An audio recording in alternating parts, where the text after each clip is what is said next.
where it's open space. I want him running through the middle where he's got to deal with the linebackers, where he's got to deal with the corners.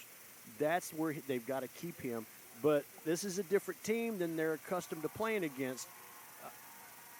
Much more like the team that they played last week, which is a Union team. Graham and Union very close, as we've always said. Yeah. So this is going to be a tough game for them.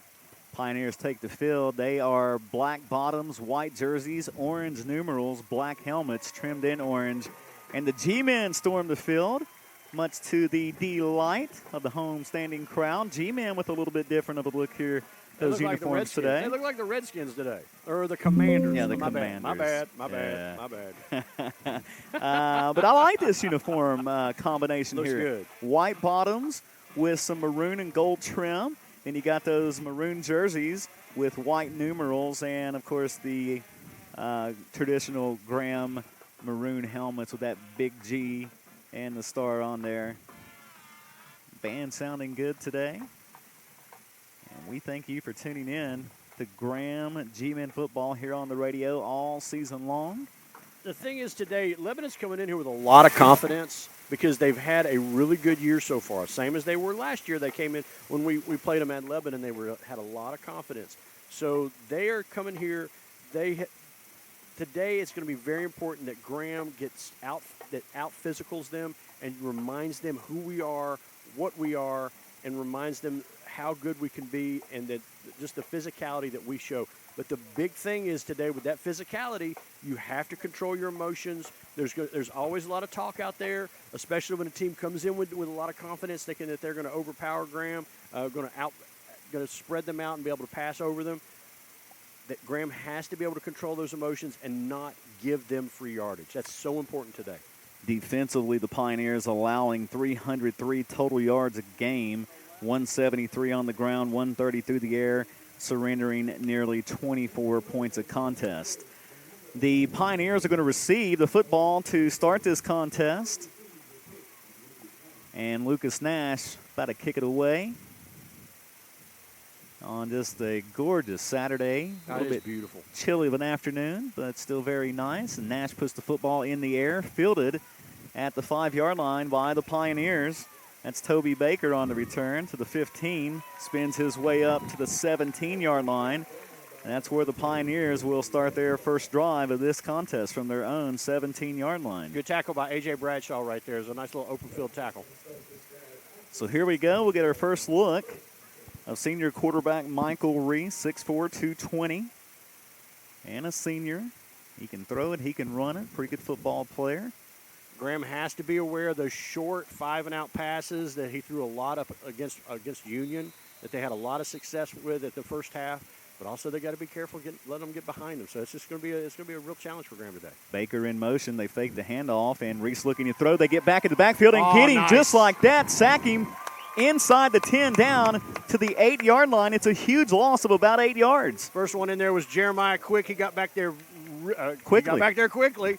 But Reese had to step up and then stepped right into, I think it was Sean Dow and Jazir Williamson were both there.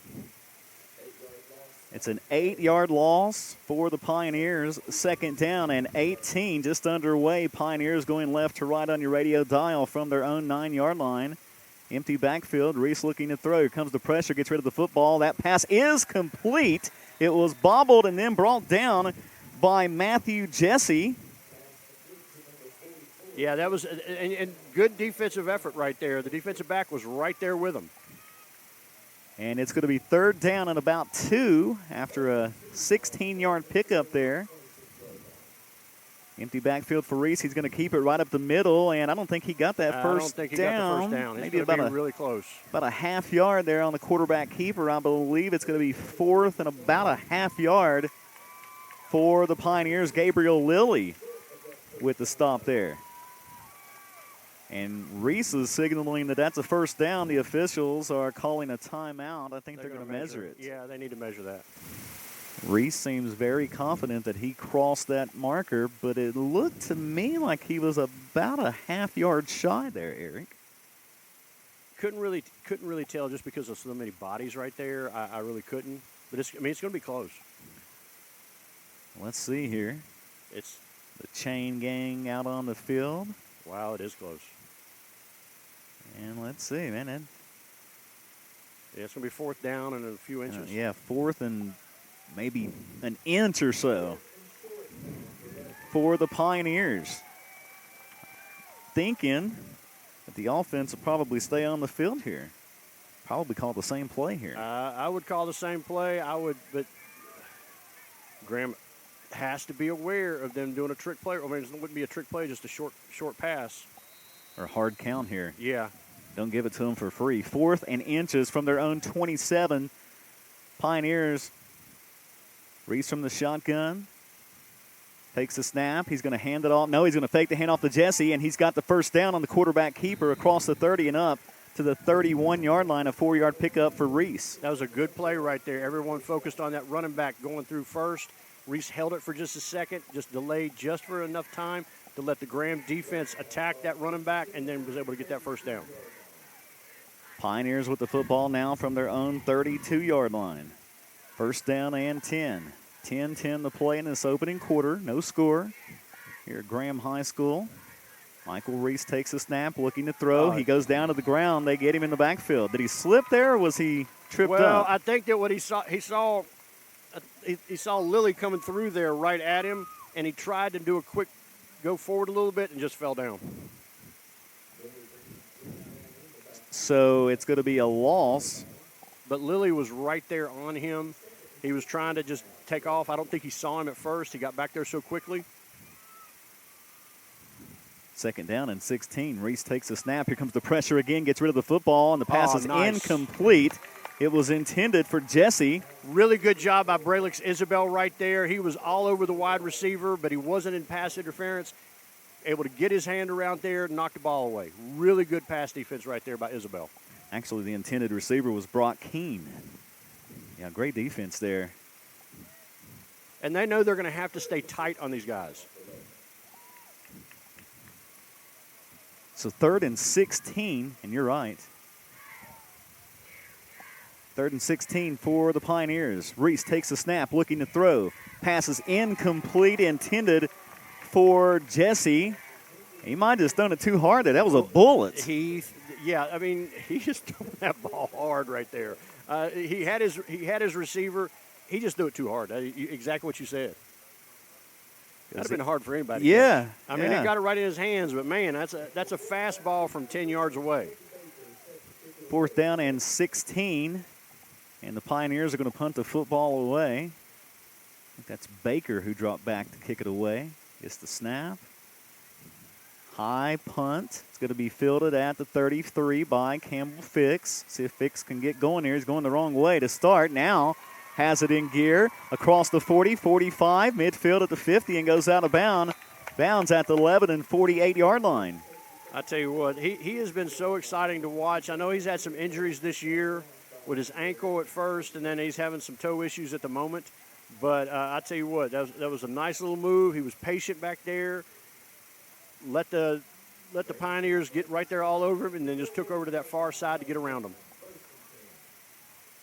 So G-Man with the football. They'll start this drive from the Lebanon 48. First down and 10. Dalton Roberts, shotgun formation. And I believe he got the Pioneers to jump a little bit early there.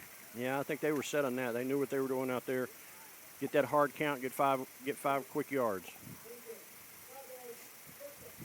Move the football down to the 43-yard line. First down and 5. Fort Graham. And what that does is that holds that defensive back just a little bit because of that hard count. Roberts from the shotgun. Takes a snap. He's going to keep it, bring it near side of the field, spin move, and falls forward for about a yard. Not a lot there. Yeah, the linebackers got through that offensive line pretty quickly. Offensive line got to come off the ball and pick a guy and stick with him. 8:55 to play in this opening quarter. No score here. G-Men at the football. And they'll send a receiver near side of the field, a receiver to the far side of the field for Roberts. Man in motion is Bradshaw. Roberts is going to keep it up the middle. He's got the first down inside the 35. He gets down to the 33-yard line. It's about a 9-yard pickup on the quarterback keeper from Roberts. Good job by the offensive line creating that hole, but everybody focused on Bradshaw in motion. Roberts held the ball just long enough to where they started to key on Bradshaw and then took off. Good job. G-Men with the football.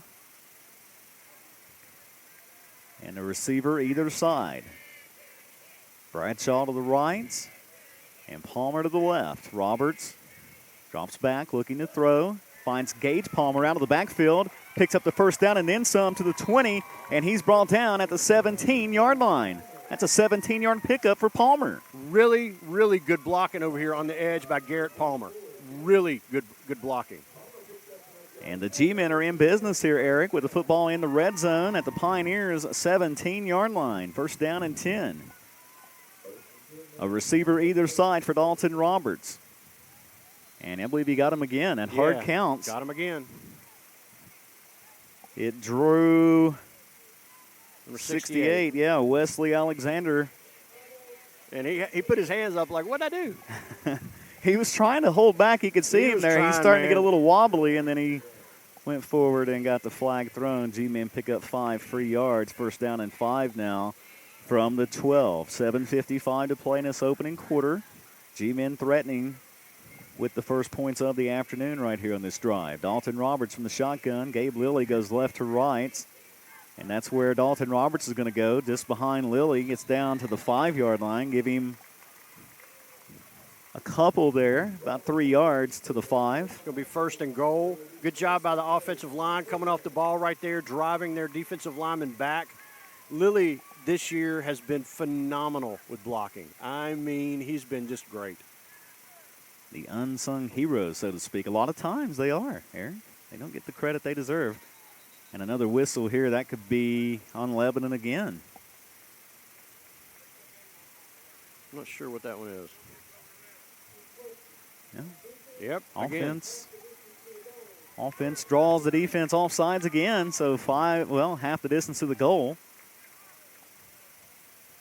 And move the ball down to about the 3-yard line. Let's do that same play. And Roberts takes the snap and goes right up the middle, reaching for the end zone, and he's got the touchdown. From 3 yards out, Dalton Roberts puts the G-Men up 6-0. I tell you what, I was talking to Lily's parents last week about how I know that he doesn't have the stats that he has had the past couple years, but he has been a huge difference maker this year because of his blocking, a different job that he's been doing in the past. His blocking has just been, Roberts, all he's got to do is just get right behind him. He puts his hand on the bottom of his back and just follows him. Yeah, I don't know if you'll find a better blocker in the state than Gabriel Lilly is doing here at Graham High School. Extra point attempt from Nash is up, and it's good. 7-0 G-Men leading the Pioneers with 7:17 to play in quarter number 1. It's Graham G-Men football and Kicks Country and online at kickscountry.com. See us today at Stevens Mitsubishi in Princeton. We've got red hot deals like our last remaining 2024 Mitsubishi Mirages starting at under $300 a month. All of our new 2025 Outlanders are on sale too, and we've got them arriving daily like this all-new Trail Edition in the Moonstone Gray. Buy it for $51.24 below MSRP. And don't forget, Mitsubishis are backed by the best warranty in the business, a 10-year, 100,000-mile powertrain warranty and 2 years of free maintenance. So come see us at Stevens Mitsubishi, Oakville Road in Princeton. Medicine. Here, it's more than a practice. It's a promise. To get you home sooner and get you back out there. To push the boundaries of what convention says is possible. To stop at nothing, no matter what. That's why medicine is in everything we do.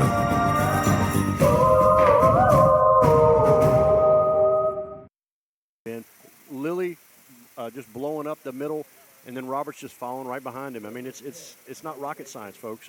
Just block, make a hole, get the yards. Yeah. Make it sound so simple, Eric. That's all it is. That's all you got to do. You do your job, you get success. Lucas Nash ready to kick it away for the G-Men. Pioneers have a couple of guys back deep. One guy at the 10 and one at about the 7-yard line. Now they find their respective places. It's going to be finding its way to the end zone. That almost stopped inside the 5, but Toby Baker lets it go to the end zone. The Pioneers will take it out to 20. Yeah, that was kind of dangerous right there. I'm not going to lie. I mean, him watching that, it had a chance to stop right there inside the 5. But it didn't. He took a gamble and it worked. But, man, I mean, that was close. First down and 10 for the Pioneers. They'll start their second offensive possession from their own 20, which is better than where they started last drive, which was from the 17. Reese from the shotgun takes the snap, looking to throw. That pass is batted down. Jazeer Williamson bats that pass down. Man, he's just been spectacular. Obviously, a key component of this defensive unit, and just a beast on the field. Yeah, Reed was having Amari Hill flashbacks right there. Yeah. You got a official timeout for something. The official, there's something blue on the field, a football. Oh, football came on the field. Pioneer football made its way onto the field there. The official removes it. Reese takes the snap. Here comes the pressure again. They get him in the backfield. Jeremiah Quick got to him immediately. He timed the snap perfectly, got back there. Nobody got to him. Jeremiah Quick got there and got him down. A huge loss of, call it a loss of 9. 12-yard loss. I hear the 12-yard line. 12-yard line, yeah. An 8-yard loss. Third down, 18 to go here for the Pioneers. The G-men defense, they're getting back there so fast, Eric. And Quick timed that perfectly. 2 receivers either side this time for the Pioneers. Get back there again, and they drop him again. I think that was Williamson that time. Yes, Williamson again. Wow.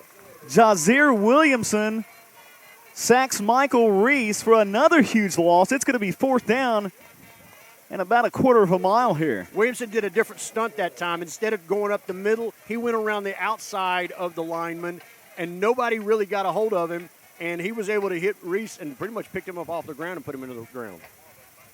And Toby Baker will drop back deep into his own end zone to punt this football away. The G-men will send, looks like Garrett Palmer and Caden Banks back to return this punt. They get it away. Decent punt there from Baker. It's going to be fielded by Caden Banks near midfield. Takes it in the Lebanon territory. Snap from the Pioneers. That punt was almost blocked. Flag comes flying. They're going to get G-men on roughing the kicker. Yeah. Banks returns it across midfield down to the 47-yard line, but they're going to get Ellick with. Yeah, he ran into the kicker. He almost had the block, but Lebanon is going to get the ball back. It's probably going to be a personal foul. It'll be first down. Okay, good. It's just 5 yards. He just running into the kicker. So it'll still be fourth down and what? 7, fourth and 7. 7-ish, yeah. Yeah. So they'll kick it again. So they'll kick it a third time here, one would think. And Toby Baker, at least he won't be so far back into the end zone as he kicks it for the third time. The Graham G-men will once again send Caden Banks and Garrett Palmer back deep to return it. And I'm glad Graham's very fortunate that they didn't get a personal foul right there. Yeah. Even though Ellick, you could tell he was trying to hold up. There was no malicious intent when he ran into that kicker. None at all. He was just trying to block the ball. But just a 5-yarder, we were very fortunate about that.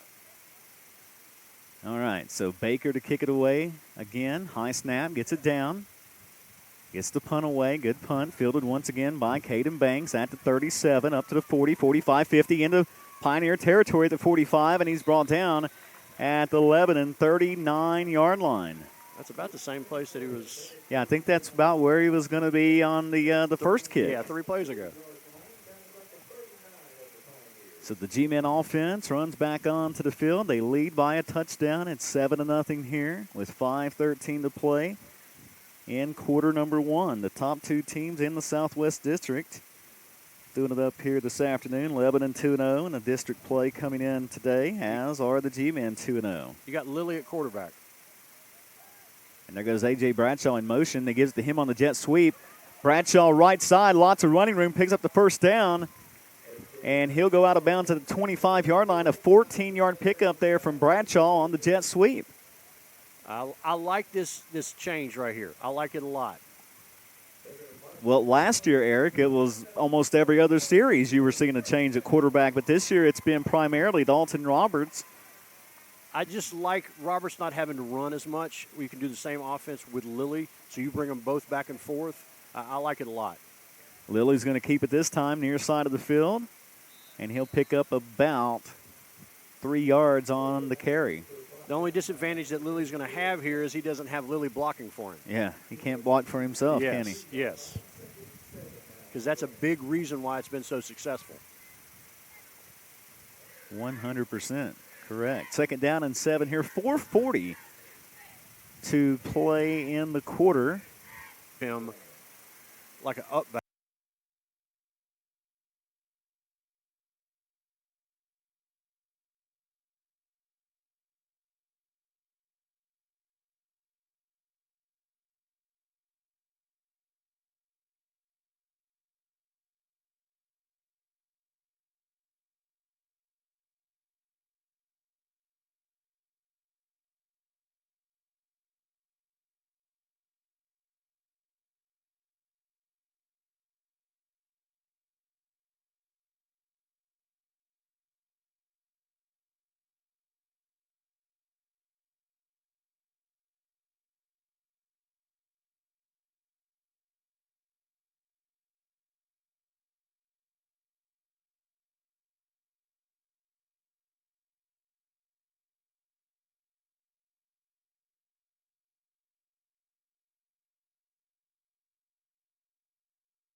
Nor did I. So back him up 5 more yards. Now 3rd down and 6. But that one's not hurting him one bit. So Fix will punt it. He's going to keep it here, Eric. He takes off with it. Running near side of the field. He's got the 35. Goes out of bounds. Picks up the face mask penalty. The flag comes flying.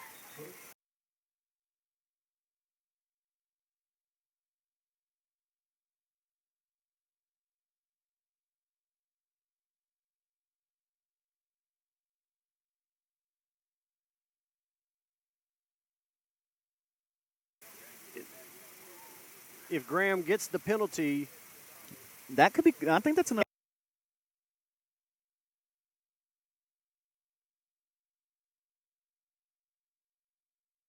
Mark it off, and that's going to be enough for a 1st down. personal foul.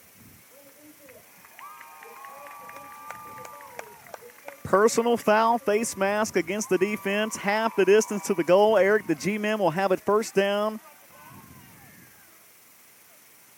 and 10. And you got Gage Palmer at quarterback right now. The 5, Gage Palmer for a touchdown. 14 yards out, and the G-men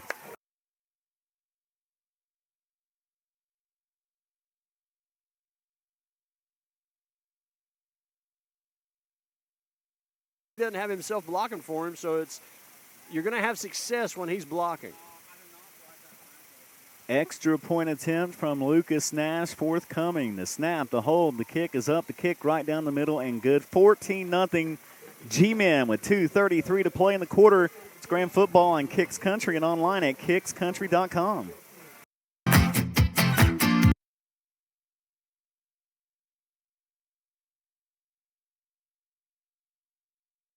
At the state line, Bluefield, West Virginia. Cole Chevy, just better. Ready to ride like never before? West Virginia Motorsports has the ATVs, dirt bikes, and side-by-sides to fuel your adventure. Financing available with locations in Princeton, Wytheville, and Summersville. West Virginia Motorsports, your key to fun. Hi, I'm Lee Lewis, Master Electrician at Mr. Sparky. Don't miss a second.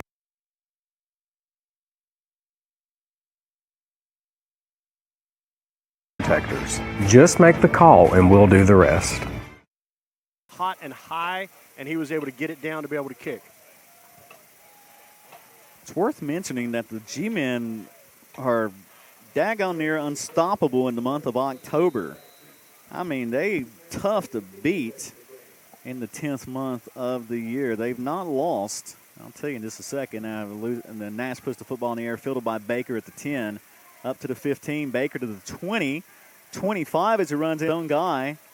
And that's where the G-men bring Baker down at the 25. But, yeah, in the month of October, Eric, the G-men haven't lost since 2015. Wow. In the month of October, week 8 of 2015. They've won 34 consecutive games in the month of October, and looking for an even 35 here this afternoon. We would like that a lot. We would like that a lot. It would put them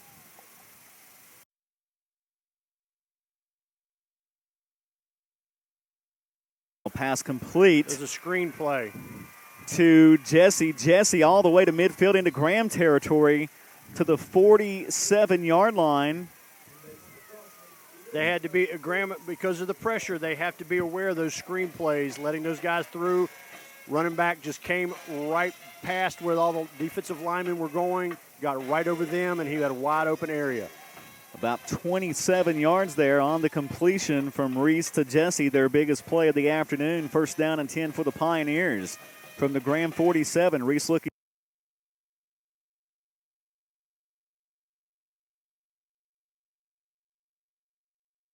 Good job. I think that was Fix that got him down immediately.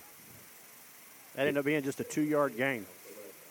To the 45-yard line. Minute 45 to play in this opening quarter. G-Men with a 14-0 lead. Want to give a shout-out to Dave All About the Numbers Brown. We're missing him here this afternoon. Always missing Dave. Slacker. He didn't want to be with us today. He got better things to do than hang with us, huh? He's working today. Reese to throw. Gets rid of the football. The pass is complete to Luke.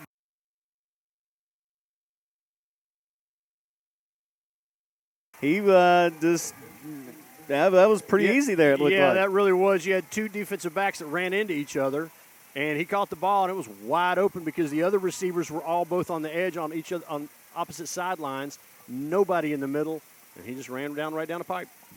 45 yards from Reese to... I think that's Garrett's 8th. I need to confirm that before I say that for sure, but of the season. 4th receiver.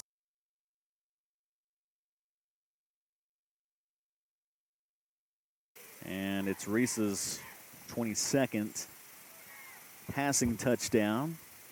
Have a flag here on the extra point attempt encroachment against the G-men, so they'll scoot it up a little bit and try it here. But we do see the flag laying at the 25-yard line. It's a spot foul, so it'll be like 1st and 8 probably. Here comes the call from the official.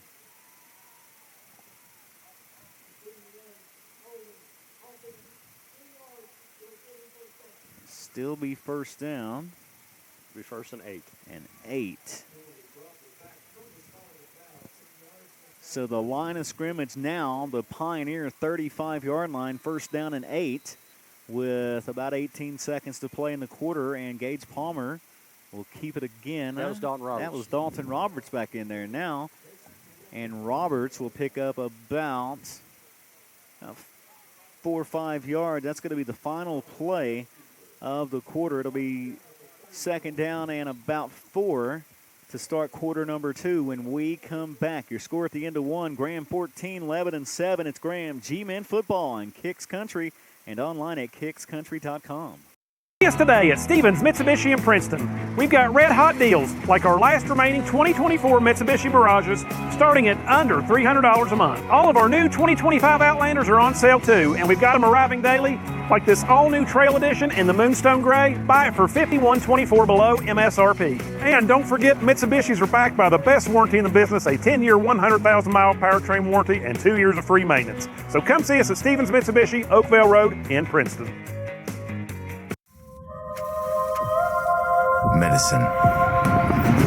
Here, it's more than a practice. It's a promise. to get you home sooner and get you back out there. To push the boundaries of what convention says is possible. To stop at nothing, no matter what. That's why medicine is in everything we do.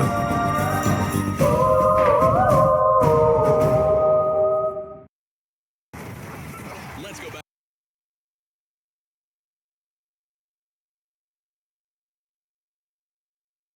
Number 2 here at Graham High School, the G-Men with a 7-point lead over the Pioneers of Lebanon. Second down and 4 for the G-Men as Dalton Roberts in there at QB from the shotgun, empty backfield. Takes a snap, brings it right side, and hard hit there as he goes inside the 30 down to about the 29-yard line, so a couple of yards on the keeper. Yeah, that was a pretty hard hit right there. Hear that impact all the way up here. And Eric, we're a pretty good distance away from the action. But Roberts, tough as nails, just gets right back up and goes on about his business. He's a Roberts. They make him tough. But I would like to see him when he runs to get a little lower. So he's prepared to get hit like that. We've already had one concussion this year earlier. I don't want another one. Certainly don't want another one. Third down here, Eric. Call it 2. Official timeout. I think there was something wrong with the Lebanon Pioneers' his helmet. They kept working on it over there. All right, I think we're ready now. I think they got his helmet all situated out. He's back onto the field. No, he didn't come back on. Oh, that's somebody different? Okay. Yeah, that's somebody different. His helmet's off over there. They're working on it, doing something to it. All right, third down and 2. Got Gage Palmer back in there at quarterback now. Palmer takes a snap. He keeps it right up the middle. Or actually left side now, far left side. Picks up the first down. Good job getting away from that first tackler, would-be tackler. I thought that young man was going to get Palmer down, but he wasn't able to. Palmer was able to get out to the edge and get that first down. Kept those legs moving, yeah. Yes. Once he got the edge, he was easily able to pick up the first down to the Pioneers' 23-yard line. First down and 10 for the G-Men. 10:50 to play in the half, 14-7 Graham.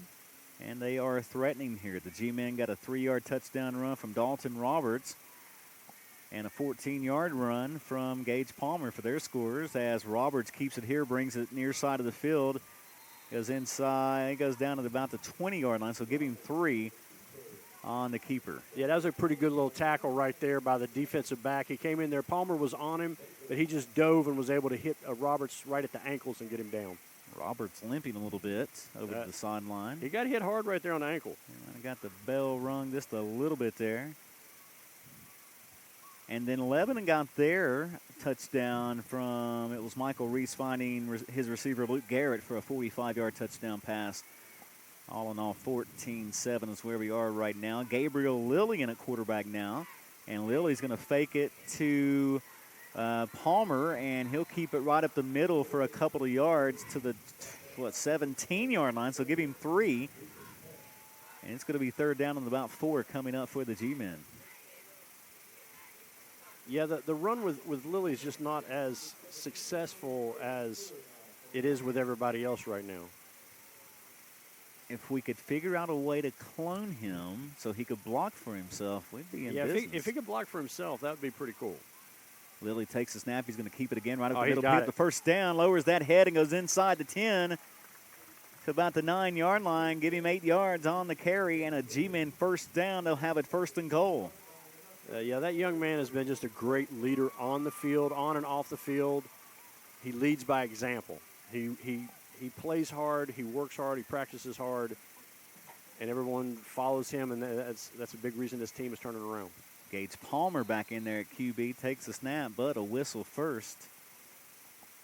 Going to be offsides, I think. I think that's going to be against the Pioneers. Comes the call. It is encroachment, so half the distance to the goal. Get the G-Men a little bit closer to that end zone. They'll have it at the 5. First down and goal. 9:09 to play, and a turning clock here in the first half. Graham High School G-Men lead at 14-7. Gage Palmer takes the snap, and Palmer up the middle fighting for yardage, gets down to the 2-yard line. 3 yards for Gage Palmer right there. Yeah, a lot of bodies right there in the middle. They're just going to go fast. They're going to go quick, do the same play again. Palmer had a 14-yard rushing score earlier. Takes a snap here, and he's got a 2-yard rushing score right now as the G-men extend their lead now 20-7. Did you see Aiden Bailey tell him where to go? I like that, and that's exactly where he went and got right in there. Good job. Second rushing score for Palmer here this afternoon. And Lucas Nash on for the extra point attempt.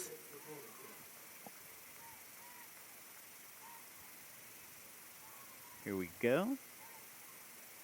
Tristan Shoup will hold it, and Nash puts it up, and it's good. 21-7 Graham. With 8:36 to play in the half, it's Graham G-Men football on Kicks Country and online at kickscountry.com. At the Cole Chevy Service Department, we beat any tire price, guaranteed. That's right. We'll beat any price of all major tire brands, Michelin, Pirelli, Bridgestone, and more. Bring us a better deal, we'll beat it. No questions asked. That's our guarantee. No hassle, no gimmicks, just real savings. Because we beat any tire price, guaranteed. Route 460 at the state line, Bluefield, West Virginia. Cole Chevy, just better. Ready to ride like never before? West Virginia Motorsports has the ATVs, dirt bikes, and side-by-sides to fuel your adventure. Financing available with locations in Princeton, Wytheville, and Summersville. West Virginia Motorsports, your key to fun. Hi, I'm Lee Lewis, Master Electrician at Mr. Sparky. Don't miss a second of football coverage due to unexpected power surges or outages with options like whole house generators and surge protectors. Just make the call and we'll do the rest. G-men last couple of weeks. Well, I mean, we talked about it earlier in the season how the team was going to progress, the team was going to change as the season went. It was going to be a totally different team in a few weeks, and that's exactly what's happening. This is a totally different team than we had at the beginning of the year. You got a lot of those key position players that have got a lot more quarters under them and a lot more experience, and I really like it. Nash puts the football in the air. What a kick. Fielded out to 25. They get it up to the 30. Tackle made by Javon Lane. But, Eric, it's the kick, the placement of that football by Lucas Nash. It really was. And I'll tell you what, Lebanon, very fortunate that they were able to pick that ball up off the turf. They got a really good bounce right into the hands of the Lebanon Pioneers that was able to go forward. But that was a really good kick right there by Nash. Yeah, they were definitely fortunate there. And they'll start the drive from their own 32-yard line. They haven't had really good field position to start a drive yet, I don't think. I guess this is the best to start so far. Reese takes the snap, looking to throw. Here comes the pressure. Gets to the right. Oh, they got get him in the backfield. That's Jeremiah Quick. Jeremiah Quick again. What a fantastic afternoon he's having here, Eric. He's having one heck of a day so far. That's his second. I think that's his second sack. He should have 3. Reese was able to move away from him, but right into the hands of 2 other G-men. Quick doing a great job today. It's a loss of 7. I think that's the 5th time they've dropped Reese. We need Dave. Gosh, I miss him. We need Dave all about the numbers. Whoa, Kristen, did you see the flag? Yeah, we I must be sure off. did. That's going to be a penalty for sure. Nothing about this breaker box is in regulations. The refs are going to have a field day with this. They better call Mr. Turkey. That We're sounds off. like a good play for the home team to me. Hi, I'm Lee Lewis, Master Electrician at Mr. Sparky. Don't miss a second of football coverage due to unexpected power surges or outages with options like whole house generators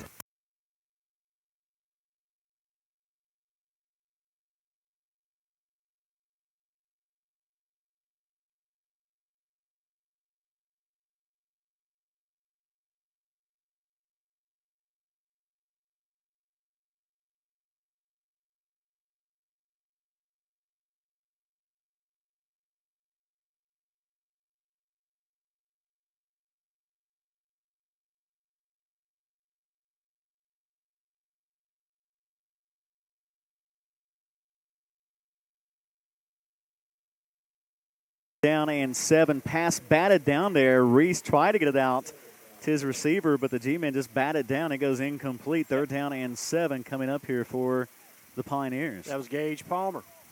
Gage having a day. That's what I was going to say. He's having a fantastic game as well. Jeremiah Quicks played well defensively. Jazir's had a big game already. This first half. Lily. G-men looking good as Reese takes the snap, looking to throw. Another And batted down. Oh, it's intercepted. It's intercepted. It was batted down, and then Malachi Ellick, before it hit the ground, comes up with the football, and the G-men turn over the Pioneers. And guess who knocked it up in the air? That would be Jeremiah Quick. Man, oh, man. When things are going your way, man, they just really are going your way. And the G-men will have it 1st down and 10 at the Pioneers' 23-yard line. They just can't do anything about that pressure. Reese, he's had multiple balls batted down today. That one wasn't batted down, it was batted up. Quick knocked out in the air. Ellick was right there. Yeah, you're right. That was more batted up. And that's going to be another flag. Dalton Roberts doing a fantastic job on those hard counts, and he draws the Pioneers offsides again. And the Graham home crowd starting to come alive here. The O-line doing a good job of being able to maintain being still during those hard counts. It's hard to do sometimes. Roberts takes the snap, brings it near side of the field, now cuts it back inside, and he's going to be near the 1st down marker. He's got that 1st down right at it. And it should be 1st down and goal, or 1st and 10 from the 13-yard line. 1st and 10. We got 7:33 left in the 2nd quarter. Graham up 21-7. Graham has never lost to Lebanon under head coach Tony Palmer. They're 7-0 against the Pioneers under Coach Palmer. They lead at 21-7 here. And they've got it 1st down and 10 from the 12. Dalton Roberts with a receiver either side. Now A.J. Bradshaw goes in motion, and we've got another whistle and a flag. And I think there was movement up front that time. Comes the call. False start. So they get Graham with the false start there. The 1st down and 15 moves the football back to the 17-yard line. Clock stop with 7:14 to play in the half. And the G-men send 2 receivers wide left in Garrett Palmer, and A.J. Bradshaw. Dalton Roberts takes the snap. He's keeping it right up the middle. Spins inside the 15 and down to the 14-yard line, giving 3. Another flag, though, I believe, there. Yep.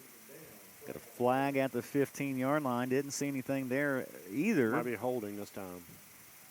Comes the call from the official. Illegal procedure. Okay, still 1st down. We're just backing it up to where it's open for a pass. It's 1st down and 20 to go here for the G-men. From the Lebanon 22. Yeah, they just needed it spread out just a little bit. Dalton Roberts in there. 2 receivers to his left. Drops back, looking to throw. Now here comes some pressure. Rolls out to the left, and that's going to be intercepted by Jesse. Not a great throw there. No, not at all. By Dalton Roberts. He was on the run. Wasn't set. Threw it kind of off balance and right into the arms of Jesse for the interception, and the Pioneers get it back. First turnover of the afternoon by the G-men. Yeah, that was an ill-advised throw because he couldn't put a lot under that because he was rolling to the far side, so he's right-handed. Can't get a lot of power on it with that throw. He should have just taken off with it, but kind of floated it up there. That linebacker was able to just easily just go right in front of the receiver and take off. And here comes Reese and the Pioneer offense back onto the football field. Reese going to keep it himself up the middle for about a yard. Taken down immediately by Quick and Lilly. 6:20 to play in the half. 21-7 Graham. G-men have won 3 straight. Coming into this week, the Pioneers took their first loss last week at the hands of the Union Bears. 2nd down and 8. 2 receivers either side for Reese, looking to throw. Gets rid of the football and goes incomplete. Yeah, I think there was some miscommunication there. The Pioneers were looking for a flag there. Their receiver just kind of ran right into the defensive backs over there. You saw him get tangled up. Yeah. 3rd down and 8 now for the Pioneers. Clock stopped at 5:51 to play. And not really sure what happened here, but the Lebanon crowd delighted at something. It's going to be something against Graham. You got a personal foul of some kind of unsportsmanlike conduct right there, because that's a 15-yard penalty. Yeah, 15-yard. That's going to go into unsportsmanlike on Graham. Maybe just some mouthing there or something. That was just dumb, because I mean, you had them 3rd and 8. They had no momentum, and just keep your mouth shut. Yeah, it seems simple, huh? Reese takes a snap, looking to throw. The pass is complete to Jesse. Jesse for about 4 yards. Yeah, that was just a quick slant. Get it to him, go. And we have a timeout. Quick is hurt. Official timeout as Quick is attended to. Some final scores from last night. Richlands defeated Tazewell 45-27. The Blue Tornado improved to 5-3 on the year with that Southwest District win over the Bulldogs. Fort Chiswell defeated Marion 34-15 last night. Lee beat Central Wise 42-36. It was Ridgeview knocking off Abingdon 19-16. Glenver beat Patrick County 56-6. Gretna winners last night. The top 2 teams from Region A were off last week. And it's getting that time of the year where we're going to start talking about those teams from Region A and B. As Eric, there's only a couple of weeks left in the regular season, believe it or not. Yeah. Salem defeated Pulaski County last night 45-23. Grayson County knocks off Giles 14-6. Grundy winners over Riverview 56-44. Phelps, Kentucky beat Hurley 30-20. It was Bluefield knocking off Greenbrier East 27-13. Meadow Bridge defeated Montcalm 32-12. Magnolia shuts out Mount View 22-zip. And Pikeview lost by a point. They fell to Braxton County 27-26. And Princeton winners over Independence by a final of 42-30. It looks like Quick is up and he's okay on the field there, Eric. So that's good news. Yeah, he's sitting here around the bench. They're working on around his ankle. Last night also Glenver's Doyot. He broke the VHSL 2A record for passing touchdowns. Boy, he's a legit QB, isn't he? He is. He's legit. He's got to be a senior this year. He is a senior. He is a senior. Yes. We have a timeout on the field. We'll step aside and take it as well. 21-7 your score. Graham leading Lebanon with 5:41 to play in the half. Graham football on Kicks Country and online at kickscountry.com. Castle would like to invite you for fun, food, and relaxation. Come on up to our bar and restaurant or relax by the pool. Enjoy live music and test your skills in our cornhole tournaments. Swing by our 18-hole championship golf course. Perfect your swing at the driving range. And gear up at our pro shop. Plus, our pickleball courts are always open. Ben Castle has something for the whole family to enjoy. For more information about events and specials, visit Ben Castle on Facebook. Whoa, Kristen, did you see that yellow flag? I sure did. That's going to be a penalty for sure. Nothing about this breaker box is in regulations. The refs are going to have a field. Graham High School 2nd down and 6 forthcoming for the Pioneers. They've got the football at the Graham 43-yard line. And let's see what the Pioneers do here on 2nd down and 6. Reese is going to fake the handoff to Baker, and he's going to keep it himself right up the middle, and he'll pick up a couple of yards. Yeah, he's just getting maybe 2 yards. To about the 40. They're going to mark it at the 41. Lebanon wanting a flag there because Reese hit the turf a little bit tardy there, but I think that was as much his fault as it was anybody's. And you got Graham fans wanting a penalty on Lebanon for one of the linemen continuing on one of our defensive backs after the play. We can't satisfy everybody, can we? No, you can't. Everybody's not going to be happy ever. The officials have tough jobs, and that's an understatement. Always take heat. All right, Reese to throw. Here comes the pressure again, but Reese steps up and escapes it. He's going to pick up the first down. Fumble. Nope, the ball he's came down. loose. They'll say he was down first as Reese gets to the 32-yard line. Gabriel Lilly got in there quickly, but Reese escaped Lilly and just took it straight up the middle and picked up the first down. Line of scrimmage now the 32 of the G-men. Reese from the shotgun. 2 receivers to the left and a receiver to the right. Takes the snap, drops back the pass. He's going for the home run to the end zone, and that's going to be incomplete. It was intended for Luke Garrett, who had the touchdown reception in the first quarter. He tried to put it where only his player could get to it. He threw it a little long on the outside, but Graham had very good defense. Caden Banks was right there on him every step of the way. Good job. 2nd down and 10 for the Pioneers. Got 4:25 to play in the half. And the G-men with a 2-touchdown lead. 2 receivers either side this time for Michael Reese. 2nd down and 10. Takes the snap, looking to throw, gets rid of the football, and it's thrown behind his intended receiver in Luke Garrett. Yeah, that was the first bad pass I've seen Reese throw today, but of course you also had Jazeer Williamson that was coming in there fast, and he needed to get rid of the ball pretty quick. You get Jazeer up in your face like that, and it make you do some crazy things. Yeah, that will tell you to get rid of that ball as fast as possible. Absolutely. So 3rd down and 10 for the Pioneers here.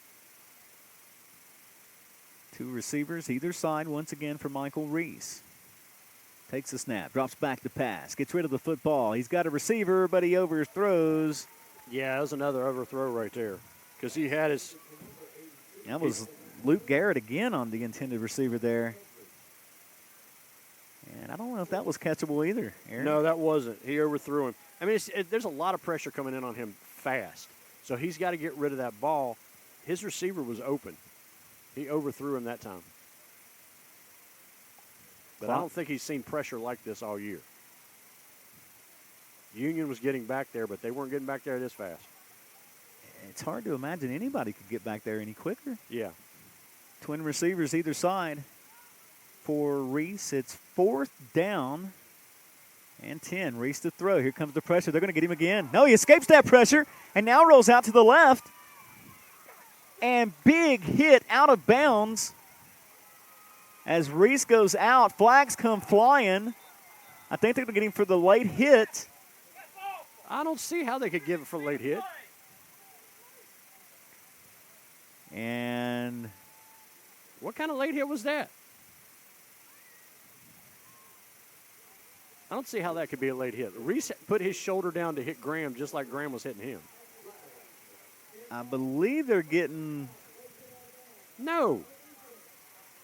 That was a horrible call. You got Coach Palmer over there arguing. No, they went right to each other. We were talking about both of them hitting each other at the same time. It was a hard hit. No, that was a bad call. Who did they call it on? Did it get Lilly? I'm not sure who they got it on. That was a really bad call. You don't hear me talk about how bad a call is very often. That was a bad call. Pioneers will have it 1st and 10 from the Graham 11-yard line. See if the Pioneers can capitalize here. Reese to throw. It's incomplete, but a flag. That's going to be pass interference on Caden Banks. And it was. Yeah, he throws his hands up as if he didn't, but it was. He got in there a little early. He was a little early. So it's going to be first and goal, half the distance. So give it to him at about the 5.5-yard line now. Yep. And the Pioneers are knocking on the door here. It's 21-7 Graham.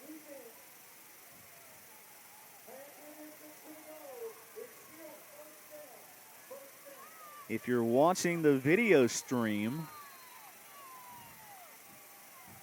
it just depends on when they were calling that penalty on the last play as Reese passes complete out of the backfield to Toby Baker, and Baker near the end zone. I think he's got the touchdown.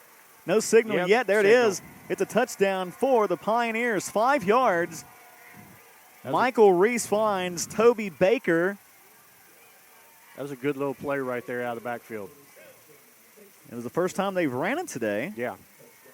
It comes with 3:59 to play, and the Pioneers have a chance to make it a 7-point ball game. Second touchdown pass from Reese here this afternoon, the first to Baker. As Curry comes on for the PAT. Freshman kicker. Snap, hold, kick did he squeeze that through? Yeah. He did. It's 21-14 Graham with 3:59 to play in the half. Graham football is on Kicks Country and online at kickscountry.com. Tailgate season. Hometown Shell is your one-stop shop for all the game day essentials. Candy, drinks, snacks, and more. And don't forget to shop the best selection of game day favorites in our 33-degree walk-in beer cave. Whether you're cheering from the stands or hosting at home, we've got the perfect brew for every fan. Pick the winning team by stopping by Hometown Shell. Come experience the hometown difference.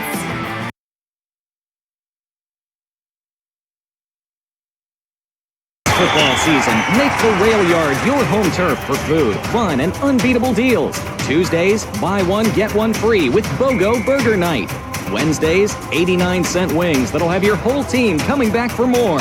Fridays, shake it up with $5 martinis. And Sundays, kids eat free while you catch the game on the big screens. Touchdowns taste better at the Rail Yard. Bring 'em to the yard. I don't see Quick setting on the bench anymore. I like having him up. I'm looking for his number standing on the sideline someplace. I don't see it. But I don't see him sitting anywhere on the sidelines. Nor do I. He's out on the field. My bad. That's why he's not on the sideline. That's a good place for him to be. Very happy to see him back out there. All right, so you've got Banks back deep, A.J. Bradshaw's back there, and Garrett Palmer back deep. They did a squib kick last time, just like this time. They do that again. It's going to be fielded at the 30 by the G-men. That's Campbell Fix. Fix 35, He's now got blockers. 40, He's got 45, blockers. 50, into Lebanon Pioneer territory, and Campbell Fix is going to score a touchdown. No flags.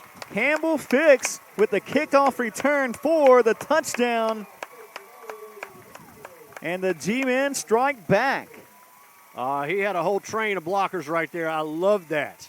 Love watching that go down the sidelines. That was pretty. Just pretty.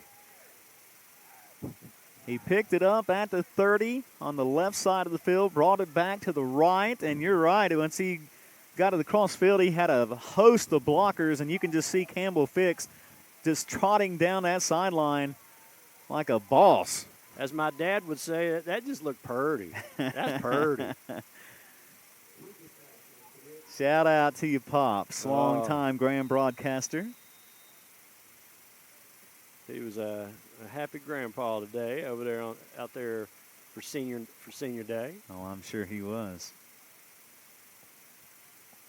Such a special moment for sure. Nash for the PAT. Snap is up, and it's good. You know, get down on paper, whatever it is. Family vacation, obviously to drops the again. car.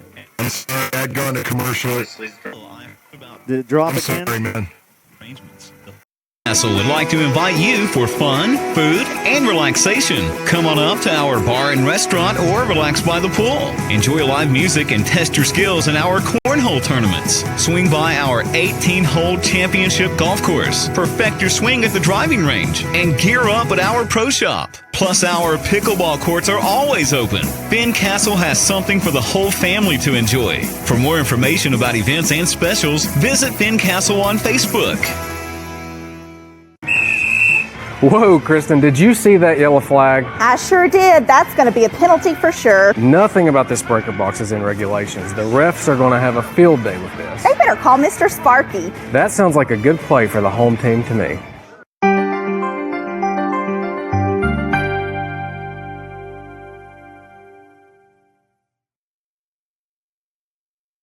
28-14, your new score here as Campbell Fix takes one to the house, Eric. He just exploded there and had a host of blockers. And yeah, that was nice to see. He started off on the far side of the field, came all the way over here. They did a squib kick, and he was one of the up backs. I think they were expecting that, and he was able to get with those blockers and just take off down the sidelines, down this near side.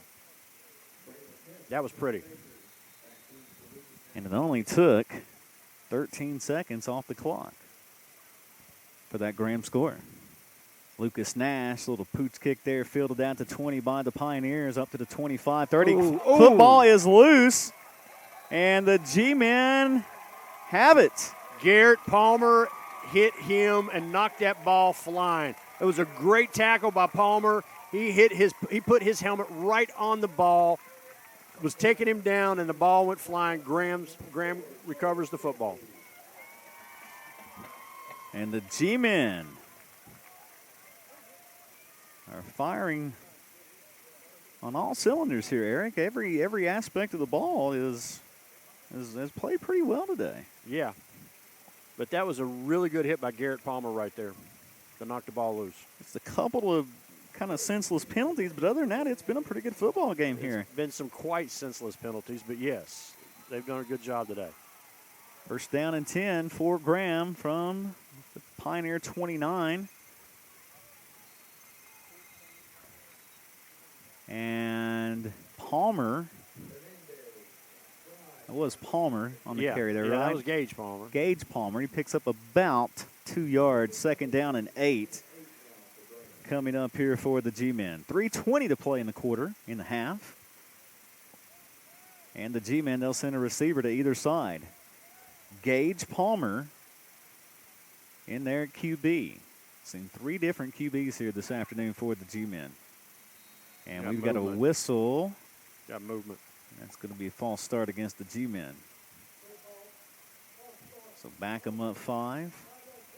Still second down.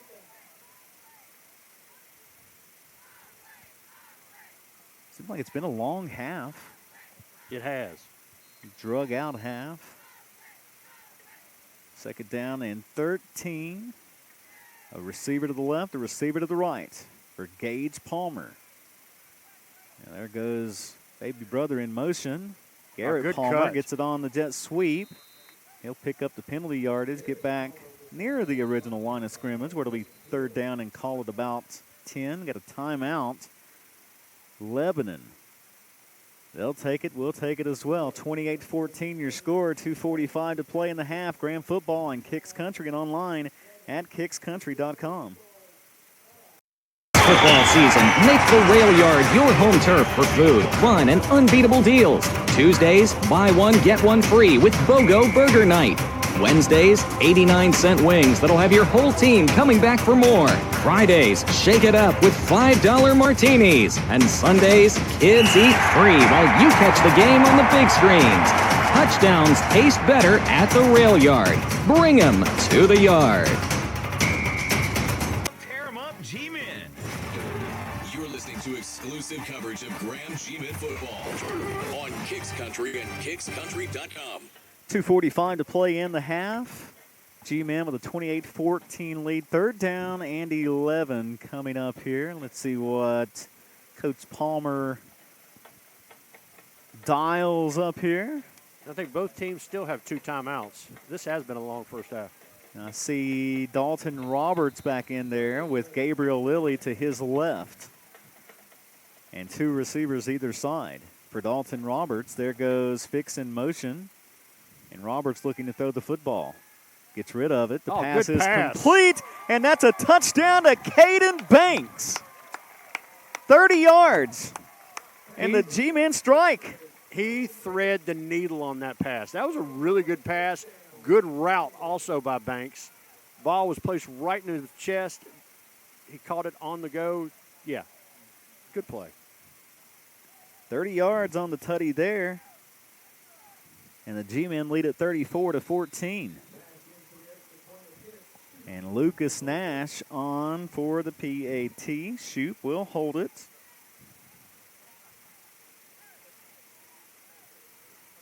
And the snap, the hold, the kick is up. The kick is good. It is 35-14. Graham with 2:38 to play. And we'll just keep it here as the G-men run to the sideline to get set to kick it away here, Eric. I want to point out that was one of the better passes that Roberts has done this year, that pass and the route that the receiver took. That was a good job by both of them right there. And it was in between about 4 defenders back there, defensive back, but it was a soft spot right there in the defense. It was a good cut over the middle. Good pass, good catch. Yeah, that was one of the better passes that we've seen this year. If you're Lebanon, you started the season at 6-0. You've got your franchise QB, so to speak, in his senior campaign. You start 6-0. You take on a good Union team last week, and you come up short. You look on paper and you're like, well, the G-men have lost a couple of games this year. So you come in here today maybe thinking, good possibility, and it's not over. But how difficult is it for the Pioneers to start so strong, and then when they play the 2 teams that always seem to get them to be the thorn in the side, the same thing. Well, it's the same thing they dealt with last year when we went down there. When we got there, they had a lot of confidence. When you and I walked in that box last year, there was a lot of confidence. And we put up with a lot listening to them last year in there. We really did. So I just am not surprised. Nash kicks it away and it finds the end zone. Pioneers will take it out to 20. Graham is so much more physical. Graham and Union are so much more physical than any of the other teams that they play. And that's not what they're accustomed to playing against. They play finesse, the passing game, a little bit of blocking, passing, then they do a few runs off that passing game. That's what they're accustomed to. But when your quarterback doesn't have the time to pass it because of the pressure and because of the physicality that's coming up right from that defensive line, just the constant stunts, the constant hitting, the constant physical, it's very hard on a team, and it's disheartening for them out there. Especially with them scoring a touchdown, then immediately Graham scoring another touchdown right on top of it. Exactly. Twin receivers both sides this time for Reese. First down and 10 from the 20. Takes a snap, looking to throw. He gets hit in the backfield. He got a fumble. I think the Pioneers fell on top of it. But he just took a hit out of nowhere and coughed that football up. It's going to be a loss of about 4. And we've got an injured player down. Injured G-man down. It's Malachi Ellick. And Ellick seems to be in a great deal of pain. He's up to his knees, now to his feet, but he's kind of slouched over. It's his shoulder. He's grabbing his shoulder, his left shoulder. I didn't see the impact, but he's holding that left shoulder as Eric indicated, and he seems like he's in some pain there as he's coming off the field.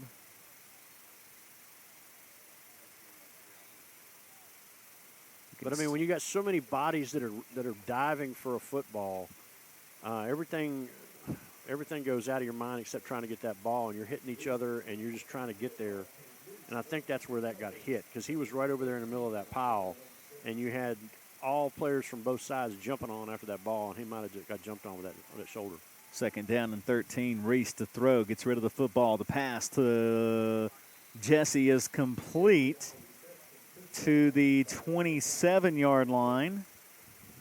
It's going to be a pickup of about 10. It'll be 3rd and 3 for the Pioneers with 2:11 to play in the half. They trail 35-14. And they don't really seem to be in any kind of hurry here. Well, they don't want Graham to get the ball back. They want to take their time. And they're known as being a quick strike team this year. Reese takes a snap. No, he's not going anywhere. And nowhere to run, so he'll be stood up. You got Lilly. You got Sean Dow. You got Jasir. You got a bunch of them right there. Maybe even Jordan Kegley in on that one there. Jordan Kegley. Looks like Jasir's holding his arm now. We have a timeout on the field. And we'll step aside for the Pauls as well. 35-14 G-Men. 2:02 to play in the half. Graham football on Kicks Country and online at kickscountry.com. Let's face it, there's only one first. You've only had one first birthday, only one first bike, only one first best friend, and into adulthood, those firsts keep on coming. Your first new car, hot off the showroom, your first home and mortgage, your first child with new responsibilities. And then there's First Sentinel, a community bank ready to help you and your family with all those firsts, seconds, thirds. First Sentinel Bank, member FDIC, and equal housing lender. Your local Ace is the power place. Let's go. Ace has everything you need in the power section. Steel, Ego, Toro, Milwaukee, Craftsman. The helpful place can power your project big or small. The best. Score 2:02 to play in what seems like a very lengthy first half of football. It's 4th down and 6. The Pioneers are going to have to punt it away again, Eric. That's Toby Baker standing back at his own 10-yard line. The G-Men are going to send, looks like Garrett Palmer and Caden Banks back deep as Baker with a nice punt. Bearcats called by Banks at the 43-yard line. I'm glad he finally called that because you had Lebanon Pioneers that were bearing down on him, and I kept waiting for that hand to do a signal, and finally he did it. Toby Baker, man, he put that was a mile high in the sky, it seemed like. Yeah, a nice punt there. That was by far his best punt. And you're right, the Pioneers were right up on Caden when he finally called for the fair catch. And he gets it at the 43-yard line. So the G-Men get it back. They lead 35-14. Let's see if the offense can add some more here to the scoreboard. Got 156. I expect to see some passing right here. Got 2 receivers either side for Dalton Roberts. Lilly in the backfield. And we got a flag. I think that's going to be a legal procedure.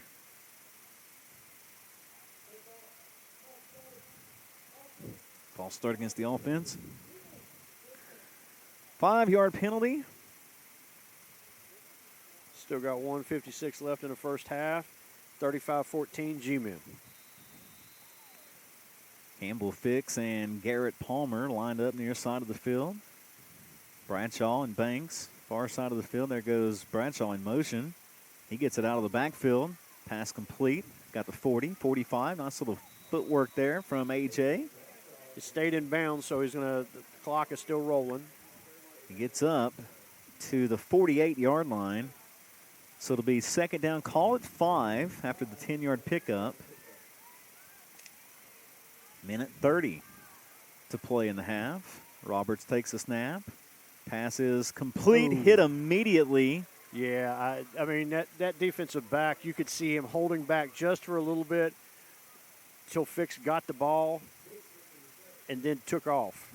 And he hit Fix pretty hard, but it was the defensive back that looked like he got hurt. Yeah, he came up with got the worst end of it, I think. Well, now no, Campbell's hurt too. Hunched over as well. So we've got 2 injured players. Campbell's actually being helped off the field.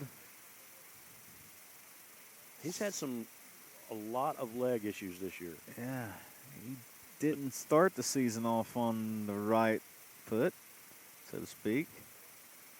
Yeah, but that was a dangerous pass right there. It was wide. I mean, out in the flat.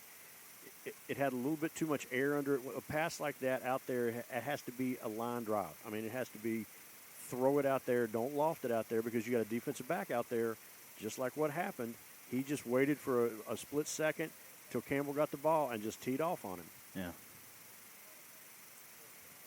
Dix on the sideline on those new benches. Man, I like those. We got Swamp Fox, so we donated those two right there. We've had those this year, and then we got the new one from Dell's Chiropractic. Yeah, very cool. Those look good. All right, here we go. 3rd down and 8. Roberts to throw. The pass is complete to A.J. Bradshaw at the 50. Hit immediately is Bradshaw. And the G-men want the flag for the late hit, and they get it. They're going to get it. Flag comes flying. They're going to get Toby Baker. Baker pleading his case to the official. He drove Bradshaw out of bounds and just kept on going. And now Baker goes to the other official, pleading his case to him. Yeah, you can keep pleading, but it's done. Sorry. It's not a democracy out there. So, the G-men, after the personal foul, will get it all the way down, Eric, at the Lebanon 34-yard line. That's a heck of a penalty there. Yes. That's a 15-yard penalty. So the G-men will have a 1st down and 10, and they're going to send trip receivers to the left. Got Garrett Palmer lined up to the right for Dalton Roberts. Drops back to pass, rolls out to his right, gets rid of the football, looking for Garrett Palmer in the end zone, and that is incomplete. He jumped a little too soon. But that should have been pass interference. The defensive back was not looking at the ball. He was just playing the receiver. That was close to being a pass interference. Yeah, everyone in Bluefield, Virginia wanted the pass interference call there. I don't know if you could hear out there in Radio Land the roar when that went incomplete and no flag came flying. But Palmer made it look worse because he jumped too early, and he came down. Then the ball came down, and that's what made it look worse than it actually was. It wasn't. I mean, I don't have a problem with that being a no call. 2nd down and 10, 42 seconds to play. Roberts, shotgun formation, and we have a flag. Another delay of game. That's the 3rd delay of game in the contest here today, Eric. Yeah, they got to watch that clock. I mean, there are literally a clock in each end zone that you have to look at. I mean, it'd be different if it was a state, title game and the official was holding up the hand where, there's no play clock. And we'll excuse a couple of those, but, I mean, got that new play clock right there, man. That fancy play clock down there. You got to look at it. 3rd one of the afternoon. They hadn't had a delay of game penalty all season, and 3 here in the first half. Yeah, we're still in the first half, Eric. Yes, we are. 42 seconds to play. Roberts takes a snap, drops back, looking to throw the football. He's got some time, gets rid of it. Pass is complete to Caden Banks at the 30. Banks to the 25, still on his feet at the 20, 15, 10, and finally pushed out of bounds. But not until he gets all the way down to the 8-yard line. It's a 31-yard pickup, and the G-men are going to have it 1st down and goal. And I also want to point out a huge block by Garrett Palmer right there. You had a defensive back that was coming down on Banks. Palmer went through there. It was not a blindside hit. It was just him putting his shoulder into him, letting the Pioneer pretty much take himself out of the play. That was a really, really good heads-up block. That could have been a personal foul if he would have went in there with malicious intent, but he didn't. They have it at the 8 with 32 seconds to play. Dalton Roberts, he's going to keep it left side. Now he gets rid of the football. He's got an open receiver. The pass is complete, and that is a touchdown to Isabel. Braylix Isabel. That's his 2nd touchdown of the year, I believe. You would be correct. And this one from 8 yards out with 24 seconds to play in the half. That was a nice little play. Everybody thought it was just going to be a delayed run. Everybody did. Isabel went out there in the flats. Roberts went about a yard back from the line of scrimmage and then threw it. And Lucas Nash on for the PAT. Snap, hold, kick, up, and it looks good from here, and it is. It's 42-14. Graham leading Lebanon with 24 seconds to play in the half. Graham football on Kicks Country and online at kickscountry.com. Tailgate season. Hometown Shell is your one-stop shop for all the game day essentials. Candy, drinks, snacks, and more. And don't forget to shop the best selection of game day favorites in our 33-degree walk-in beer cave. Whether you're cheering from the stands or hosting at home, we've got the perfect brew for every fan. Pick the winning team by stopping by Hometown Shell. Come experience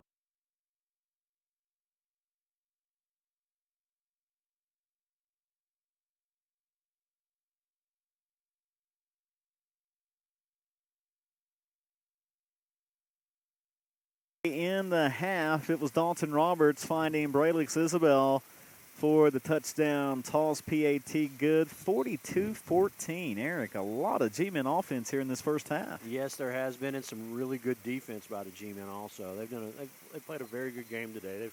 They've had some penalties. They still got to do better with the penalties, but I'll tell you what, they've come off the ball. They've played well. The guys have done their jobs and been some smart plays. I can't say how smart that block by Gage Palmer was, because that could have easily been a blindside hit.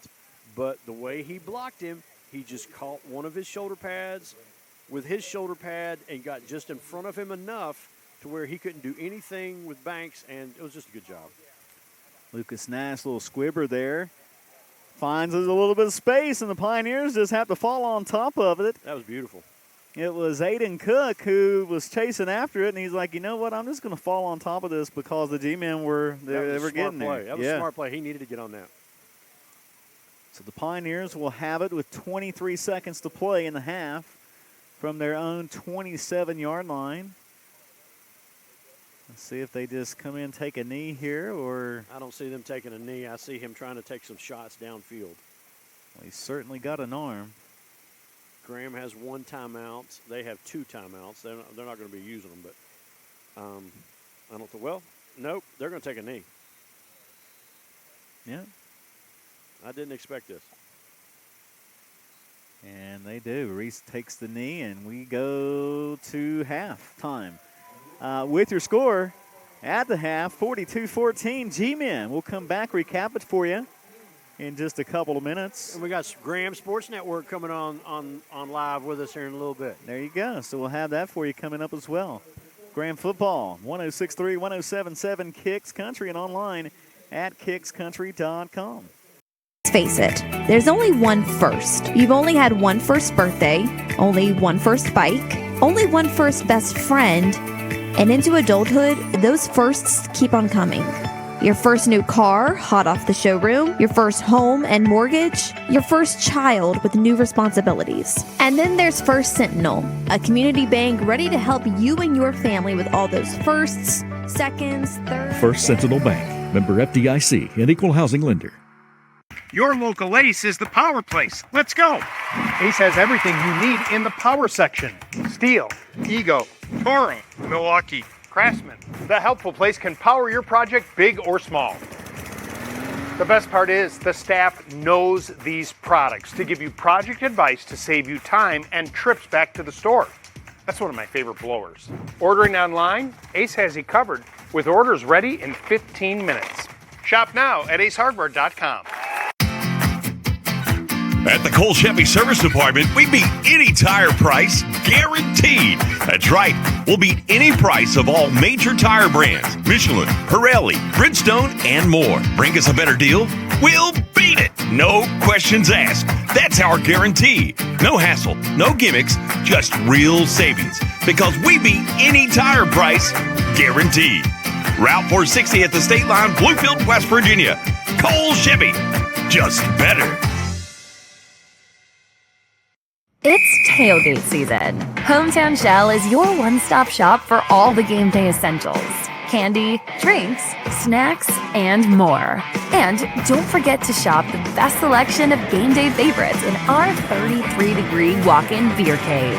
Whether you're cheering from the stands or hosting at home, we've got the perfect brew for every fan. Pick the winning team by stopping by Hometown Shell. Come experience the hometown difference. French toast nibblers or breakfast nachos? Actually, I was thinking about heading out only because I want to beat the traffic. The best part of the sleepovers the next day. I was going to throw the games on. You're a Notre Dame guy. I'm from Texas. Winners never compromise. What? Yeah. I mean, how can you call yourself a sports fan without Xfinity? You got multi-view. The best college and pro games all in one place? I'm not going anywhere. You ever tried pancakes and guac? You're about to. Yes, let's go! I got a little recipe that I can't tell you, but I think you're going to be happy. It's football season, and Ramey Auto Group is bringing the heat. Whether you're tailgating before kickoff or heading to the post-game party, we've got the perfect ride to get you there. Ramey proudly supports local football across our region, and our winning lineup is built for champions like you. We support all of our 15 local schools. Score big at any of our 5 locations or start your drive at RameyCars.com. At Ramey, it's always your deal, your way.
go-to destination for incredible deals on new and certified pre-owned vehicles. With every purchase, you get the Bill Cole Advantage absolutely free, which includes a lifetime powertrain warranty, plus get our free premium ceramic coating process with 3-year paint and interior protection. The no-cost Cole Connect app offers a $10,000 theft recovery guarantee, vehicle health reports, recall notifications, and service reminders. Visit us today to unlock the Bill Cole Advantage or go to BillColeAutomall.com. Fincastle would like to invite you for fun, food, and relaxation. Come on up to our bar and restaurant or relax by the pool. Enjoy live music and test your skills in our cornhole tournaments. Swing by our 18-hole championship golf course. Perfect your swing at the driving range. And gear up at our pro shop. Plus, our pickleball courts are always open. Fincastle has something for the whole family to enjoy. For more information about events and specials, visit Fincastle on Facebook.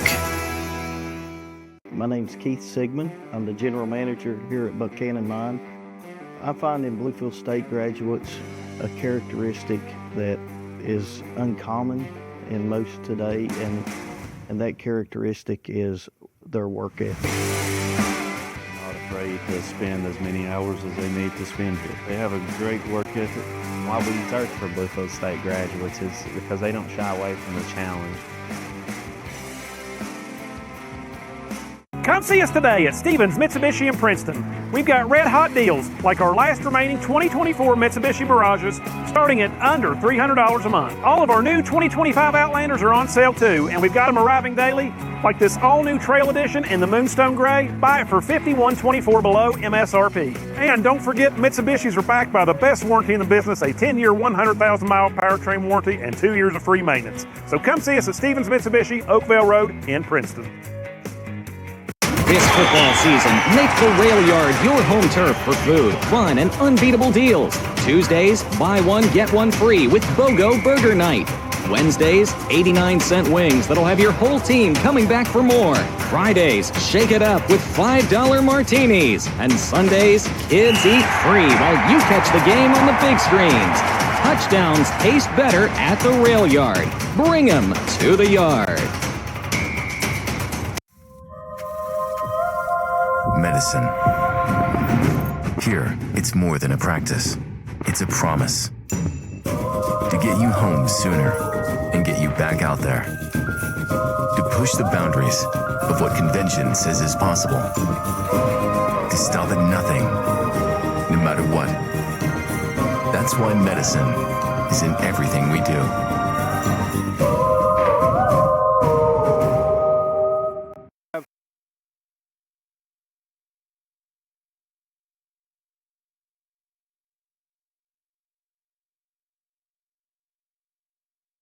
So basically in 20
At the Cole Chevy Service Department, we beat any tire price, guaranteed. That's right, we'll beat any price of all major tire brands, Michelin, Pirelli, Bridgestone, and more. Bring us a better deal, we'll beat it. No questions asked. That's our guarantee. No hassle, no gimmicks, just real savings. Because we beat any tire price, guaranteed.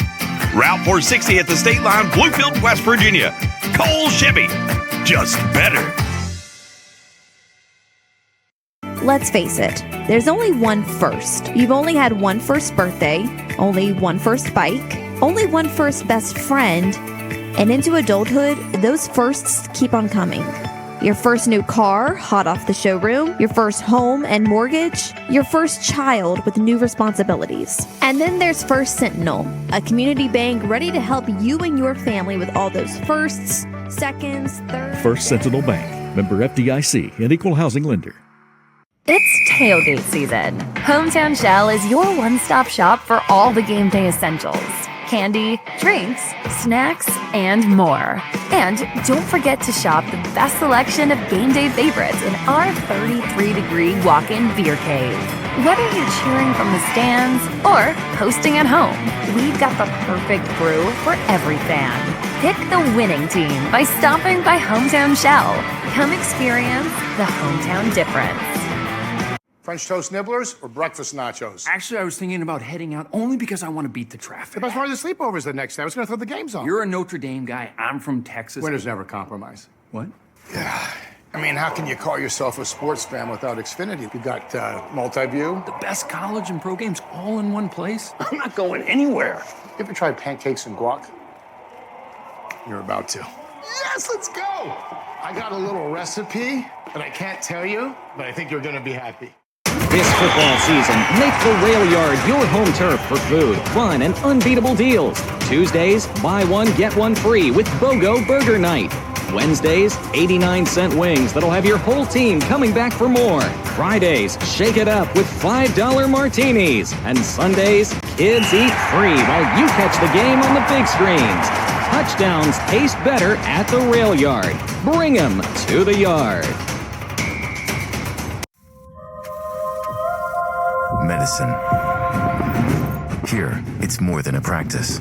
It's a promise. To get you home sooner and get you back out there. To push the boundaries of what convention says is possible. To stop at nothing, no matter what. That's why medicine is in everything we do.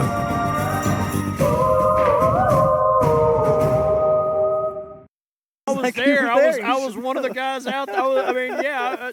Shoot. I don't know who flipped the coin.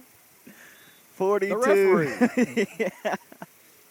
42-14, your halftime score. Still a couple of minutes on the clock. G-Men are back out onto the field. I really like that uniform combination here today. I think that's the first time we've seen that this year. This the year. First time this year. No, it's popping out there. They're looking good. I like that uniform. My favorite still is the gunmetal. I love the gunmetal, but that is a good-looking uniform. Pioneers are still in the locker room. First series, they've got to try to do everything they can to stop the Graham offense, to try to just stop them without scoring. And then with each series, that's what they're going to be working on, is a series at a time. They can't talk about the whole half because right now they are down 42-14. Graham has taken it to them. And this is not what they were expecting at all. And they're accustomed to trying with quick strikes just with the passing game that they have. But the problem is with the quick strikes, most of the time you have to have time to allow those receivers to get downfield and behind the defensive backs. Today, they don't have time to get behind those defensive backs because Reese doesn't have any time to throw the ball because this defensive line and the linebackers are getting back there so fast that he doesn't have time to allow the play to develop to do the quick strikes. Yeah. So that's one of the things they're going to have so much trouble with, but they're going to keep trying to play their game because their game has been successful this year, but it's going to be really hard for them to score that many times on this defense. Reese is going to have some success. He's going to have intermittent success at times, but it's not going to overcome this Graham defense. It's out there just pinning their ears back because they know he's going to throw the ball. Graham head coach Tony Palmer in his 11th season. He's 117-21 overall. The 2024 VHSO Class 2 Coach of the Year, 2024 Southwest District Coach of the Year, 10 playoff appearances, 30-7 in the playoffs, 3 state championships in 18, 22, and 24.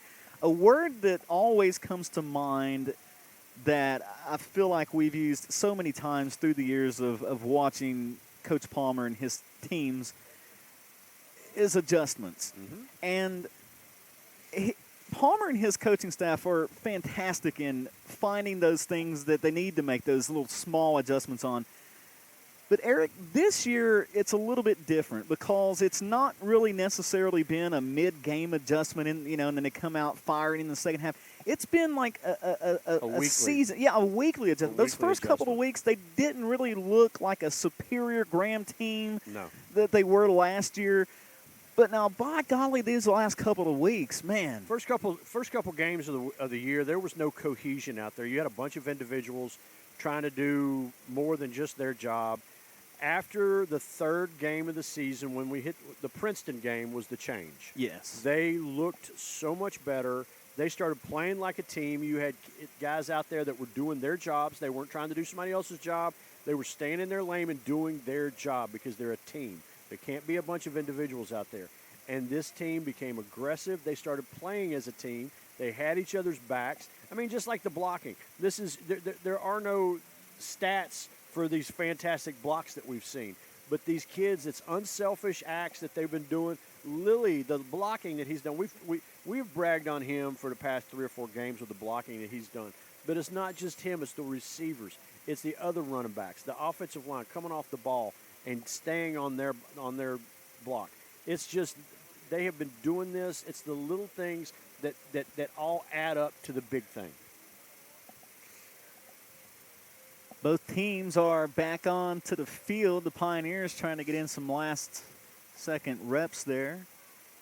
I tell you, though, man, the G-men really look good in that half there. You got to figure at some point we might see some of the younger guys in the second half, pending, that's why you play the game, but yes. Pending a big comeback, I mean, you would think. Well, and I think that even without you're going to see some of the younger players in here no matter what, because Coach Palmer's trying to get them as many plays as possible out there because later in the season they're going to be needed. But also you've seen the maturity of some of these young guys because they've got in there more this year as the past few games. You've seen them progress, get more confident out there, getting better, making better decisions out there. So it's been very good. Some of the defensive play, the defensive back play today, those guys earlier in the season would not have made those plays. Or they would have been pass interferences. Or the receiver would have just got past them.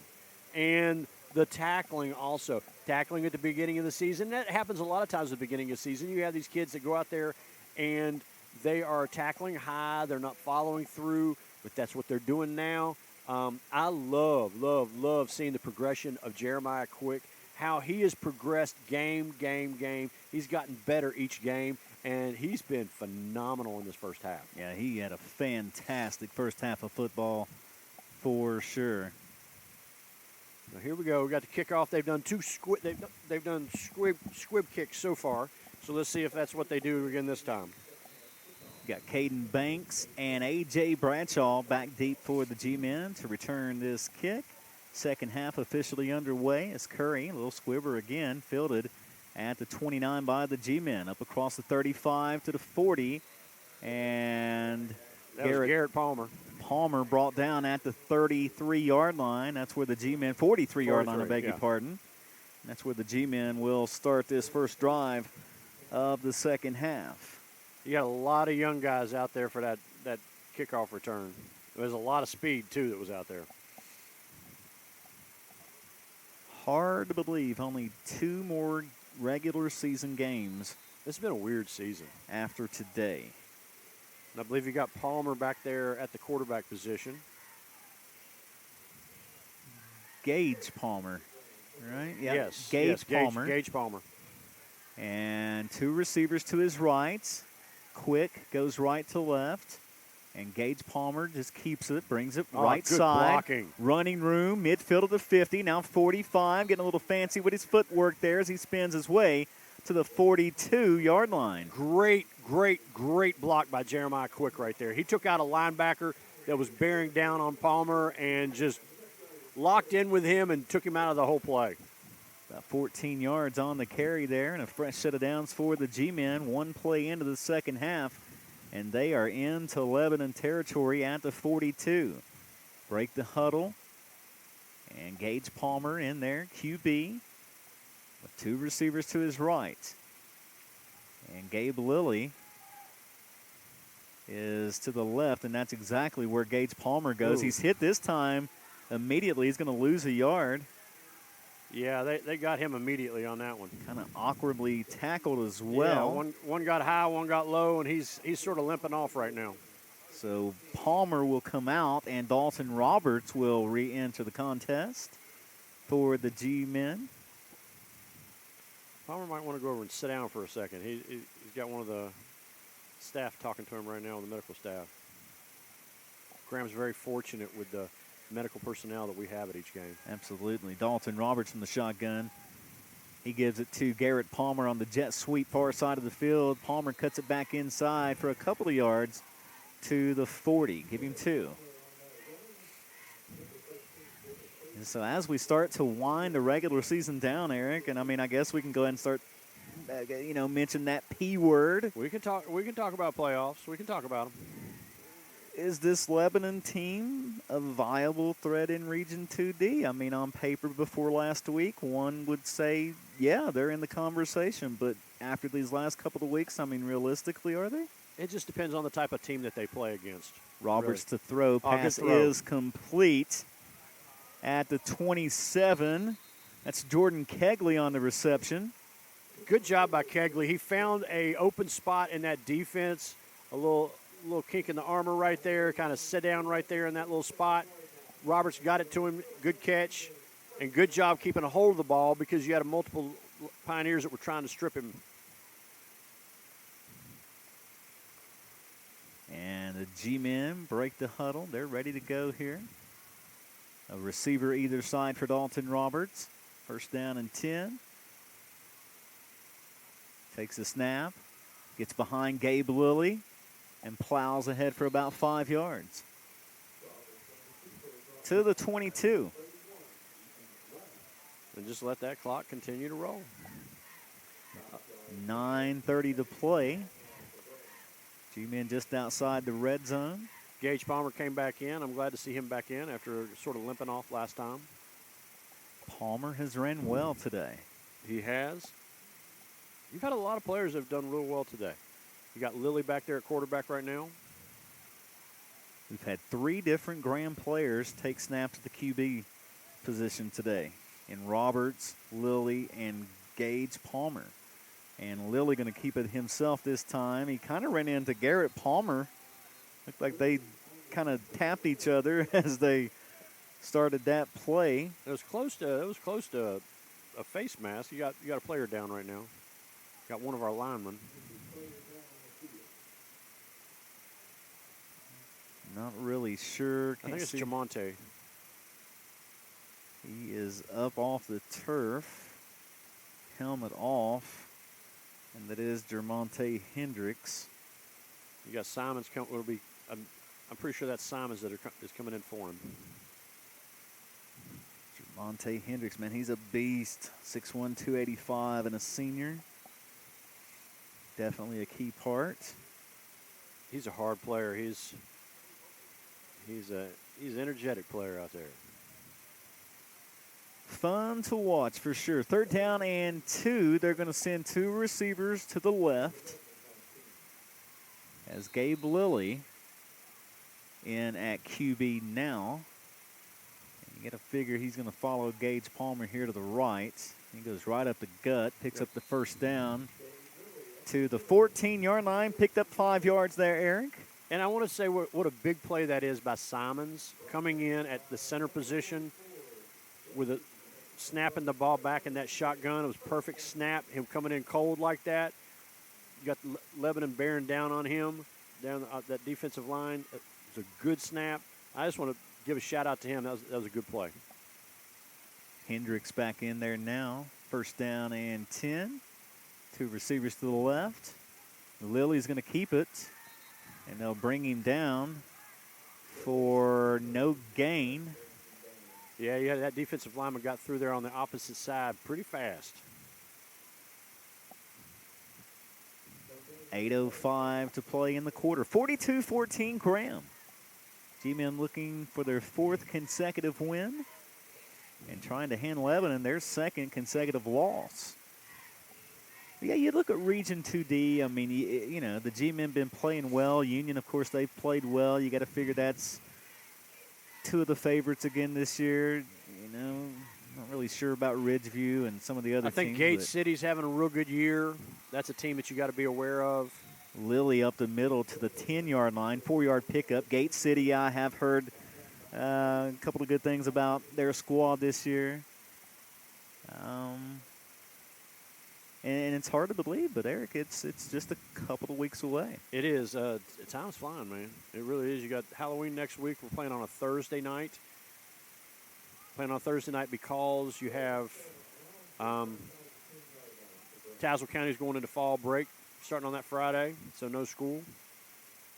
3rd and 7. Lilly takes it left side, tries to cut it back inside. They get him. He might have got back to the line of scrimmage there. It's going to be 4th down.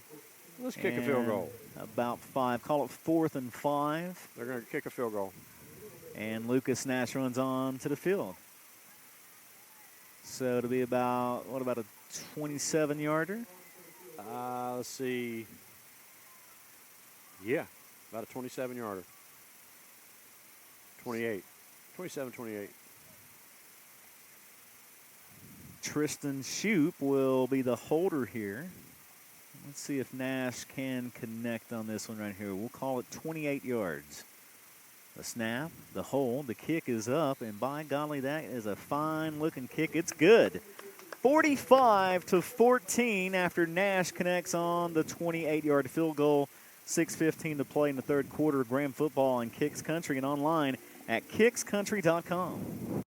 Football season, make the Rail Yard your home turf for food, fun, and unbeatable deals. Tuesdays, buy one, get one free with BOGO Burger Night. Wednesdays, 89-cent wings that'll have your whole team coming back for more. Fridays, shake it up with $5 martinis. And Sundays, kids eat free while you catch the game on the big screens. Touchdowns taste better at the Rail Yard. Bring 'em to the yard. You're listening to exclusive coverage of Graham G-Men football on Kicks Country and kickscountry.com. All right, back here at Graham High School, 45-14 now. Their score after Lucas Nash connects on a 28-yard field goal to extend the Graham lead. Malachi's done for the day. He's got a blanket over him over there, so hopefully they're going to have to figure out what's going on with him, and he's going to be okay. But he doesn't need to come in for the rest of the game. As you said, Eric, Graham will play on Thursday night of next week. Against Tazewell. Against Tazewell High School. That game will take place at Ernie Hicks Stadium in Richlands. And if you're not coming out for that Thursday night games are fun. Not it's not nothing like a Friday night under the lights, but Thursday night games are fun. We've had a couple of Saturday games here this season as well. It's been a very interesting season as Lucas Nash runs up to the football and puts some leg behind that one. It's going to go all the way to the end zone. Pioneers will take it at the 20. Yeah, we've been it's been a strange year this year, especially with like the Galax forfeit, and then it was like right around that same time we were having a week off. That was our bye week. It's just been a strange year. We played, this is our 3rd game on a Saturday. We got a Thursday night game coming up. Already had another Thursday night game, correct? And we have one other Thursday night game? Yeah, this is our 2nd Thursday night. So it's just been a strange year. I think it might have been the biggest part of the equation for me might have been the Galax forfeit. It just seemed like, I don't know, that just threw everything into everything out of whack. But they end up just forfeiting their season. That's real sad. That really is sad. Reese takes the snap, looking to throw the football. The pass is incomplete, intended for Jesse. Hit him right in the chest. Yeah, he should have caught that. They ran that same play a handful of times here. And Well, that's the only kind of pass that they really have time to do, is those quick outs. Yeah, the pressure's just been just super crazy today, how quickly they're getting back there. And it was evident from the, I believe it was the very first snap. First snap, yeah. You had Quick come through there and force Reese to have to step up, and as soon as he stepped up, he stepped right up into, I think, Lilly and Williamson. 2nd down and 10. They snap it, getting back there quick again. He gets rid of the football, takes a hit as he lets it fly, goes incomplete and out of bounds. 3rd down and 10 coming up. Clock stop with 6:05 to play. Yeah, I think Kegley hit him immediately as he was letting loose the ball. He's a tough kid, man. I mean, he's been hit a lot today. But we've seen that the past, I guess, 3 years with him as a starter. He has come in and he has been, I mean, tough kid, because every time against Graham, he's been hit hard a lot. It's just that O-line can't really get it done for him. Dumps it off here to Toby Baker. And Baker, the screen, gets up to the 30 and the 31. That's a 1st down, an 11-yard pickup for the Pioneers. Yeah, that little screen play. I've been expecting them to do that a lot more today than they have. That was just the second time that they've done it. Those screen plays, really what they do is they slow down that pressure because it starts getting in the back of the minds of the defensive line. And because you're trying to let them through. Reese the throw, incomplete. Intended for Luke Garrett right there. Caden Banks was right there with him, was able to knock it away. Banks looked like he was already back there waiting on that exact pass. Defensive backs have done a good job today because they were going to be tested, and they knew they were going to be tested. Yeah. They have certainly stepped up their play here today. And I know Coach Palmer changed some things up a little bit on that defense, but yeah, they've done a very good job today. 2nd down and 10. Reese from the shotgun takes a snap, looking to throw, gets rid of the football, and it's going to be incomplete. Once again, intended for Luke Garrett. And once again, Caden Banks was right there on him. Yeah, great coverage there from Banks. Brings up 3rd down and 10, and the clock stopped with 5:33 to play in the quarter.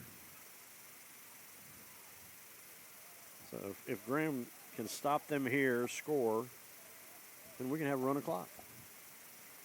You might make it in time to see your boy down there in Abington, huh? I mean, it's 3:15 right now. Dalton's like, Dad, where are you, man? I'm sure I haven't crossed his mind. Reese gets rid of the football, and incomplete, intended for Brock Keene, and just over his head. It's going to bring up 4th down. And that was a bad pass because that pocket was just collapsing around him. He couldn't get out of that pocket. He actually he jumped up a little bit to try to get that ball out of there because he's had at least 3 balls batted away today already. But if he would have been able to put that on target, then that would have been a good play. But, yeah, that was no chance. 4th and 10, Toby Baker will drop back to punt. He'll kick it away from his own 19-yard line. G-Minson, Caden Banks, and Garrett Palmer back deep for the return. Good snap. Baker gets the kick away. Bounces at the 39, fielded by Palmer at the 31. Brings it up across the 35 and drags about 3 Lebanon players across the 40. He just carried 4 Lebanon players about 3 or 4 yards right there. G-Men will take it at the 42. So how is the wrestling team this year? I know we've talked about the golf team. They won state championship. We've had a couple of volleyball updates throughout the season, but we haven't really talked about the wrestling squad. Well, actually, wrestling season, this is all preseason stuff that he's just doing on his own. Okay. So he's not wearing anything Graham. He's got his own singlet down there. He's got his own stuff. This is all just preseason stuff. The season won't start, I think, until sometime in November. Okay. So Yeah. And it runs from, say, November-ish through March. Okay. Yeah. Yeah, if he makes it to state again. So it'll be, I think that state is like around like the beginning of March, something like that. And that just clocks it right into soccer season. And they had a pretty decent run last year, correct? Yeah, he was one of the 3 of the guys that made it to state last year, so I was very proud of him. Sure. So, but these early season tournaments, it's just them getting their feet under them right now, trying to get back in that wrestling mode. He's been doing cross country. Good run by Lilly right there. Left side, Lilly into Lebanon territory, and I don't think they're going to catch him. He's inside the 20 to 15. They get him out of bounds inside the 10 at the 9-yard line. Just a simple handoff, Roberts to Gabriel Lilly. Took it on the left side, and just a big hole there for Lilly. I didn't think they were going to catch up with him. I didn't think. Well, they had the defensive backs had some good angles right there on him, but no, that was his best run of the day. So down at the 8-yard line, I think, or 9-yard line. And 5:07 to play, and that's going to be another flag. Another offsides against the Pioneers. 5 yards. Move it down inside the 5 now to 4. First down and goal. I don't see how they could do 5 yards on that one. Well, I guess it's half the distance because it was inside the 10. I got it. Hand off to Lilly. Lilly reaching for the end zone. Fumble. It's a touchdown.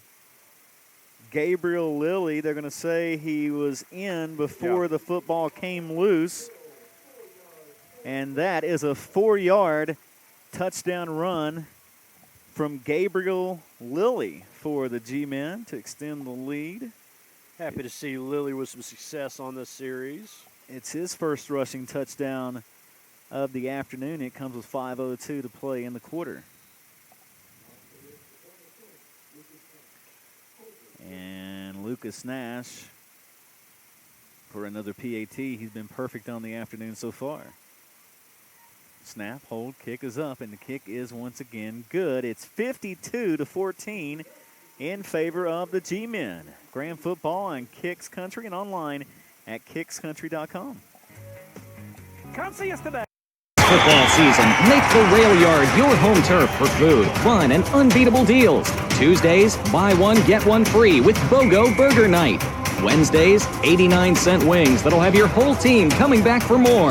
Fridays, shake it up with $5 martinis. And Sundays, kids eat free while you catch the game on the big screens.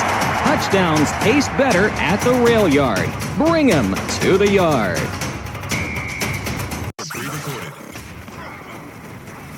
Let's go back to the field for more Graham G-Men football on Kicks Country and Kicks Country. Gabriel Lilly with a 4-yard rushing score for the G-Men.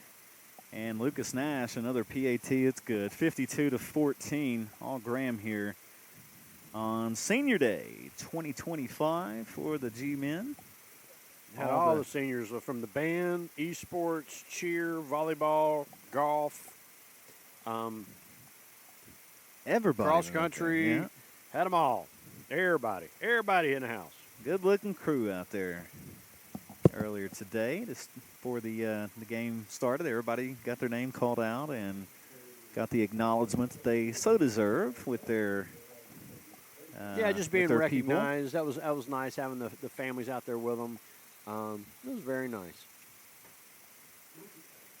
So getting ready to kick it off again. Let's see how he does this kick. He's just boomed that last one away. Nope. A little pooch kick and nobody there. With 11 Pioneers barely get on the football at the 29-yard line. Eric, try to describe to the listener what Nash is, how he's able to do what he's doing. It's just a positional kick. He's kicking it lower than he normally would because he's not going to go far. And you can tell when he kicks it, there's going to be even more spin on it. You see that ball as it's a hard spin. And he's just trying to get it to land in a certain spot and stop. Kind of like a golfer hitting a sand wedge. You are trying to get that ball up there, even you're fine with it backing up some. So you're knocking down on the ball just like you would knock down on that football. Reese looking to throw the football. It's batted away and incomplete. We got a lot of young guys out there right now. Was that Williamson that got a hand on that? I Batted believe that so. one down? Yeah. It's at least the second batted down pass he's had here today. For Williamson, I think we've had like for Williamson. Yeah, Williamson's been back there so fast today. He really has. I know they've dropped him. They've sacked him at least 5 times. Yeah, they've looked good today. Here we go. 2nd down and 10. Reese looks over to the sideline. He's got 2 receivers either side looking to throw. And that pass is incomplete, intended for Toby Baker. And we do have a running clock now. I like that. I like that a lot. And Campbell Fix, I like him being able to walk. He's walking around just fine on the sidelines, it looked like. There's no reason for him to try to come back in. Same with Malachi Ellick. He's over there.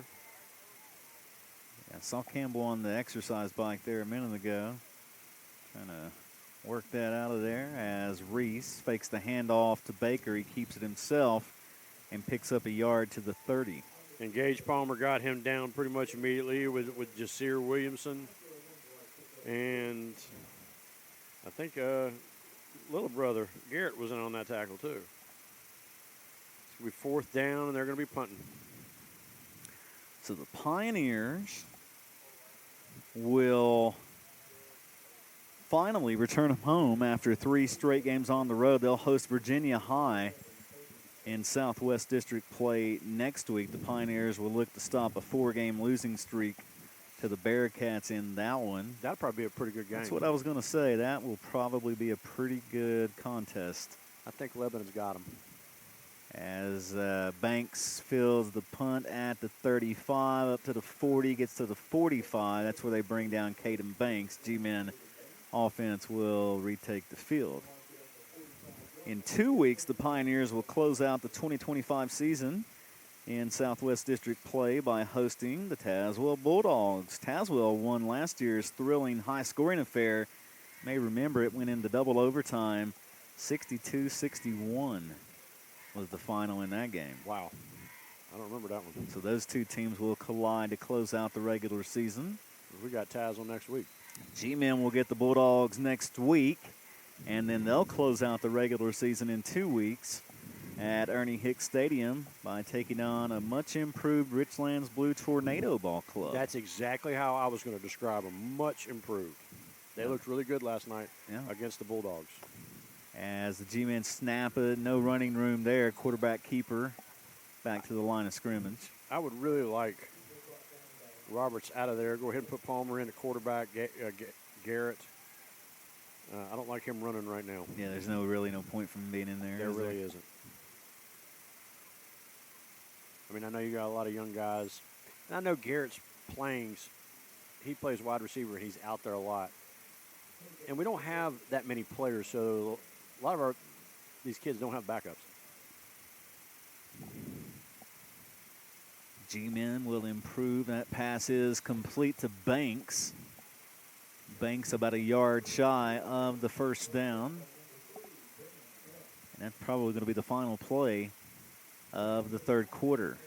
Yeah, I believe so. They are, we're going to go into 4th quarter. 52-14, your score at the end of 3. 4th quarter action on your radio next. Graham High School football on 106.3, 107.7 Kicks Country and online at kickscountry.com.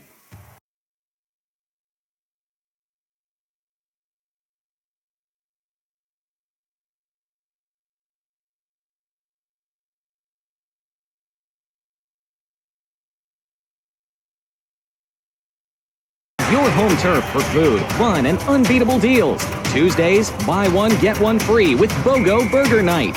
Wednesdays, 89-cent wings that'll have your whole team coming back for more. Fridays, shake it up with $5 martinis. And Sundays, kids eat free while you catch the game on the big screens. Touchdowns taste better at the rail yard. Bring 'em to the yard.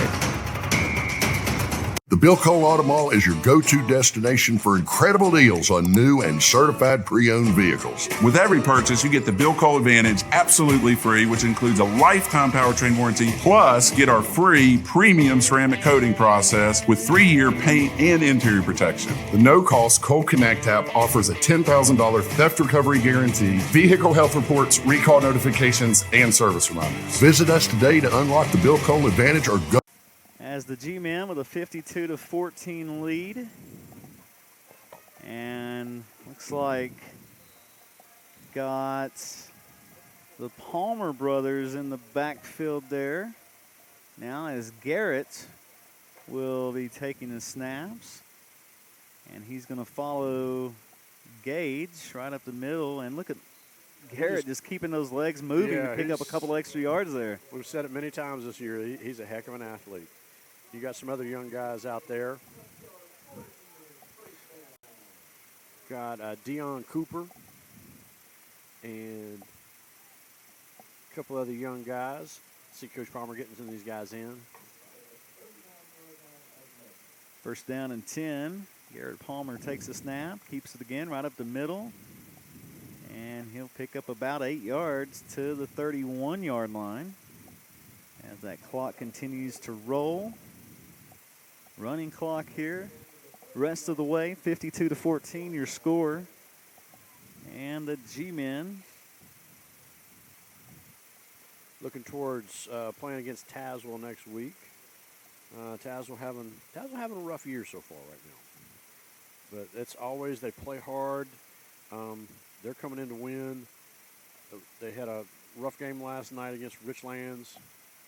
Garrett Palmer hands it off to Gage Palmer, left side. Gage Palmer inside the 20-15 and brought down, goes out of bounds at the 12-yard line. So nice run there from Gage Palmer. Pick up the G-Men first down. Yeah, Tazewell had a tough game last night with the Blue Tornado. I think that was the first time Richlands had won against them in quite a while.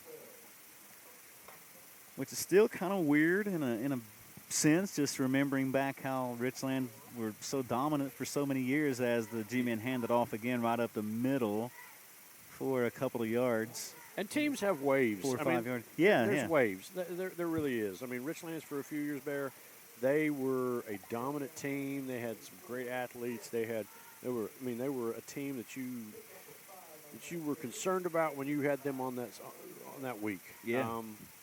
Same with Tazewell. The teams it just comes in waves. Garrett Palmer from the shotgun. Going to keep it right up the middle, and Palmer is going to score a touchdown. It's a 7-yard touchdown run with 9:23 to play in the contest. And the G-Men, I believe, with that score, that might be the most points they've put up this season. I believe so. And you got a Lebanon Pioneer that's down right now. I didn't see that. He's down. And being tended to, he's laying in the end zone. As it just kind of got quiet here all of a sudden. The PAT forthcoming after this injury time out. 58-14 is your score. Did you see anything there? No, I didn't. I mean, you had multiple guys that were trying to take Palmer down. I don't know if he got caught up in that. I'm honestly not really sure. I didn't see anything. And he's still down. Not a lot of movement there. They finally get him up. He's setting up now. Sitting up now. Didn't really see anything. I was watching the video monitor over here to see if I could see anything there, but not sure. But the clock has temporarily stopped with 9:18 to play, 9:11 to play, I beg your pardon. And the G-Men with a 58-14 lead. Yeah, they got him up now. And the Lebanon player is up. He gets a nice round of applause here at Graham High School. Don't want to speculate on who that is until I can get a good read on the number, but I'm pretty sure I know who that is. And I think he might have just got his bell rung real good there. He seemed a little dazed as he's being helped off the field right now. Yeah, he's getting some help off the field. He's not walking off on his own. Well, they seem to be leading him. Yeah. He's walking, but they are leading him. So we hope he is okay. Yeah. And Lucas Nash out there now for the PAT.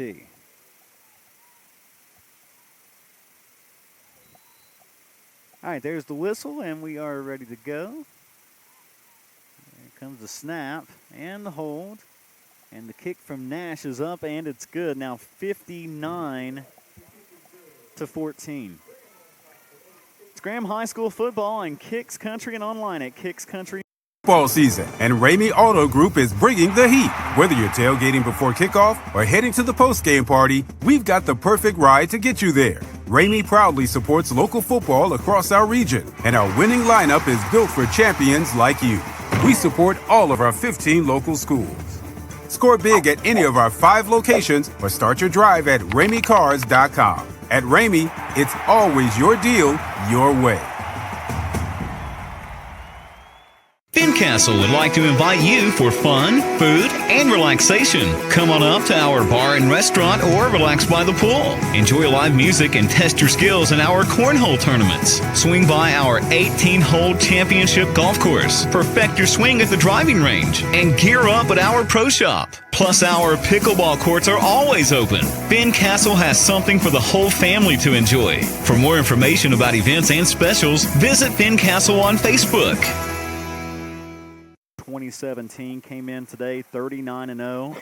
Century joining the district, and now that's a crazy stat. Yeah, they're going to be. That really is a crazy stat. 40-0. Century joining the Southwest District in 2017. You'd have to go back to 2015 before you would come to the last time that G-Men lost a district game, and it wasn't in the Southwest District, but it was in the Mountain Empire District.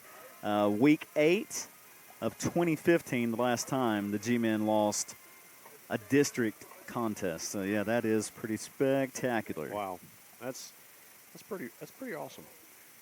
They will improve to 3-0 in the Southwest District for 2025 here in just about 7.5 minutes.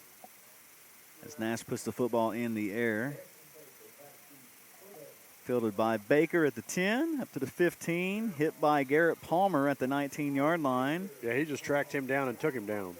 And Baker goes down, and that's where the Pioneers will start this drive. So this is our third game, first 3 games we've had here at this field. Yeah. What do you think? What's your opinion so far on this? Well, it's felt almost like a little homecoming community get-together every time. There's been I think the crowds have gotten bigger every time. Yeah. I think it's a beautiful field. I love looking out there, seeing that big G with the star there at midfield. I think that's awesome. Beautiful view here. I like it. I mean, I'm very, very happy with it. I'm thrilled with how well it's done. Very appreciative of all the stuff that the administration has done to make sure everything's going off right. Yeah. It's parking hasn't been too big of an issue. I know there was some concern about that. There was concerns about that, but we kept telling people not as many people come to games as they used to. Yeah. And they just don't.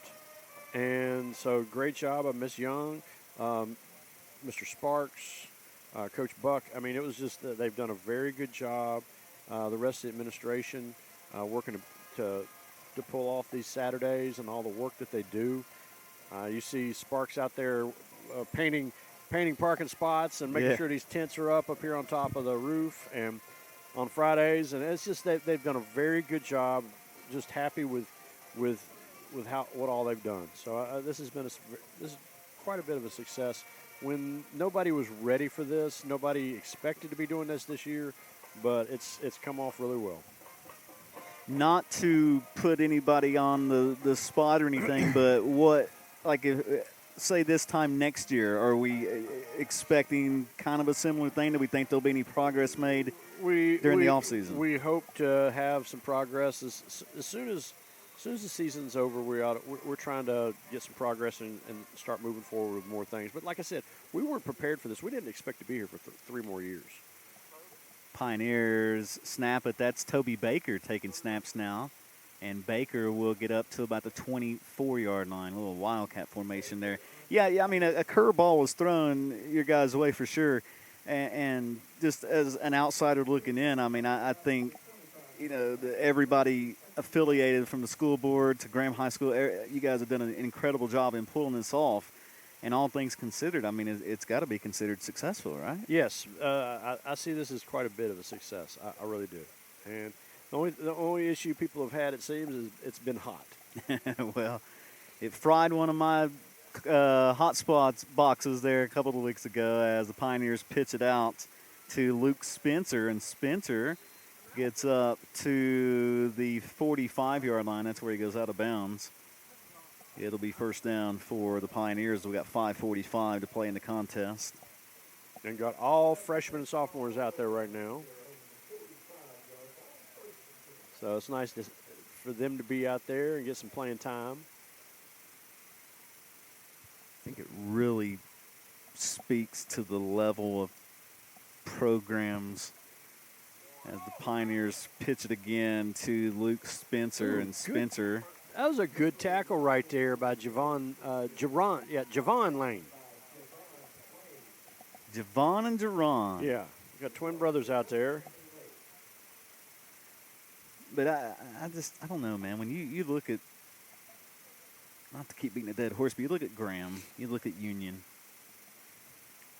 and then you look at everybody else in Region 2D for the last handful of years, and it's kind of... Since you and I have been doing this. Yeah. Been some great Union games. If we meet them in the playoffs again this year, we'll be going down there to see them. High snap. Baker looking to throw. Gets rid of the football and just chucks it out of bounds. Wouldn't that be incredible if we got to go down there and... I love the silence of the train horns. I love it. Making all those train horns go silent. But I mean, I love... You know that I love going down there. I love going and watching the games down there. The crowd is so much fun to be right in the middle of when we're doing our broadcast. And they might be trying to absolutely wring your neck during the game. As soon as the game's over, it's congratulations, good luck. I mean, the game's over, so that it's just, I love playing down there. Pioneers snap it. Baker running the option. He's going to keep it. Cuts it back inside, picks up about 6 yards. It'll be, call it 4th and about 2. Yeah, you're right. I mean, they're very hospitable. Now, when the whistles blow, they're there to win a football game. They play to win. They're on business. And they hate us. And they don't like us in that window right there in the middle of their crowd. They don't like us very much. We've definitely received some dirty looks and had a few things said to us. It's so much fun. Through the years. It's so much fun. I love it. I love it. But the pomp and circumstance that they have down there with the band and the fire trucks and all the rest of that stuff, it's nice. Yeah, it's special for sure. Baker takes a snap. He's going to keep it again, and he's going to get the first down. Pick up the first down across the 45 down to the 44-yard line. 3:05 to play in the contest. Again, a rolling clock, 59-14. Graham, and still a lot of football to be played, a lot of work to be done before you get to a possible scenario where you could see those two teams playing again. But I mean, yeah, that's down the road, but that's just a scenario that we look at. But every game in the playoffs, it's win or go home. You look at these are kids, so anything can happen from week to week. Baker takes a snap, brings it right side. He gets to the 40-yard line, 4-yard pickup. Probably a couple of more plays here, and this one's going to be over. You look at the current standings in Region 2D. Union atop at number 1, 8-0, a 25.5 rating. This is through week 8. Gate City at 2, Ridgeview at 3, Lebanon was at 4, Virginia High 5, Graham at 6, but certainly after this week, there's going to be some change. Some change there. You got to figure the G-Men's going to probably go up to at least 4. Yeah. 2nd down and 7 here. Baker takes the snap, looking to throw, gets rid of it, and it goes in good complete. defensive effort right there. Yeah, that was. Okay, I don't have a 16 on my thing. I don't have a 16 either, but that was a good Whoever defense. 16 is, good job.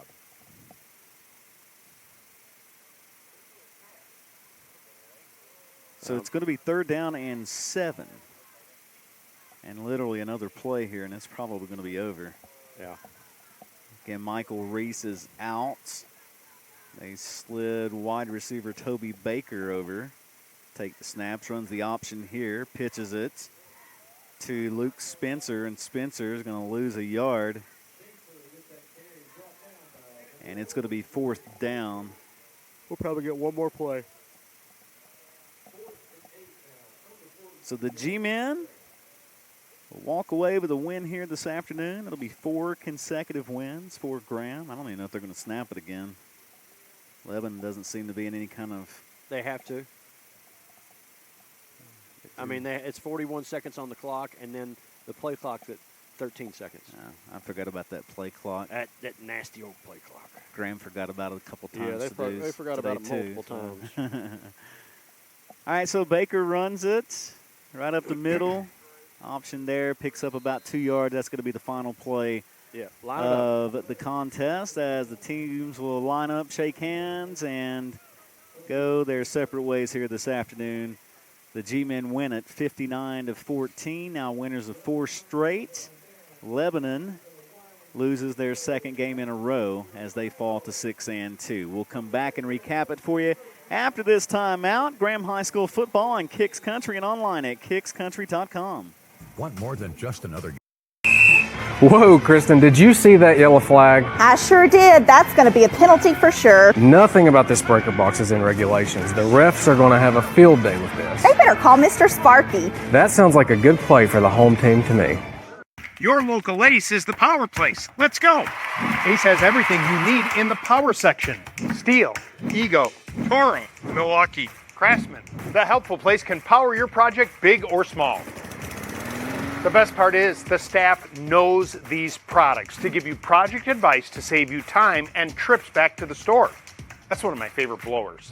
Ordering online, Ace has you covered with orders ready in 15 minutes. Shop now at acehardware.com. My name's Keith Sigmund. I'm the general manager here at Buchanan Mine. I find in Bluefield State graduates a characteristic that is uncommon in most today, and that characteristic is their work ethic. Not afraid to spend as many hours as they need to spend here. They have a great work ethic. Why we search for Bluefield State graduates is because they don't shy away from the challenge. It's football season, and Ramey Auto Group is bringing the heat. Whether you're tailgating before kickoff or heading to the post-game party, we've got the perfect ride to get you there. Ramey proudly supports local football across our region, and our winning lineup is built for champions like you. We support all of our 15 local schools. Score big at any of our 5 locations or start your drive at RameyCars.com. At Ramey, it's always your deal, your way. It's tailgate season. Hometown Shell is your one-stop shop for all the game day essentials.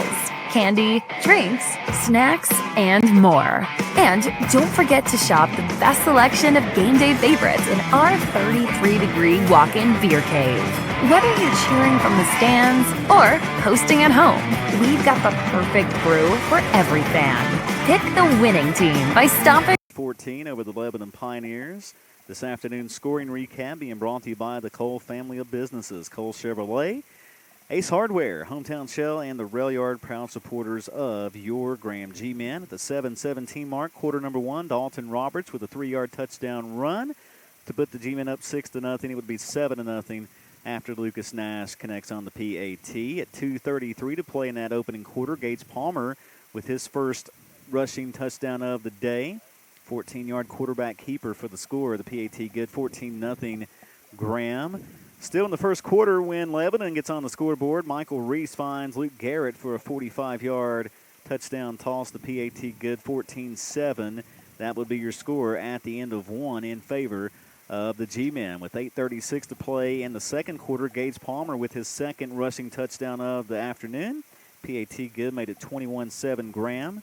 Michael Reese with another passing touchdown. This time he finds Toby Baker from 5 yards out at the 3:59 mark in quarter number two. The PAT good all of a sudden is 21-14 in favor of Graham, but then Graham would really just take off and open it up from there. On the ensuing kickoff, Campbell Fix with a touchdown return took the kickoff all the way to the end zone for the score.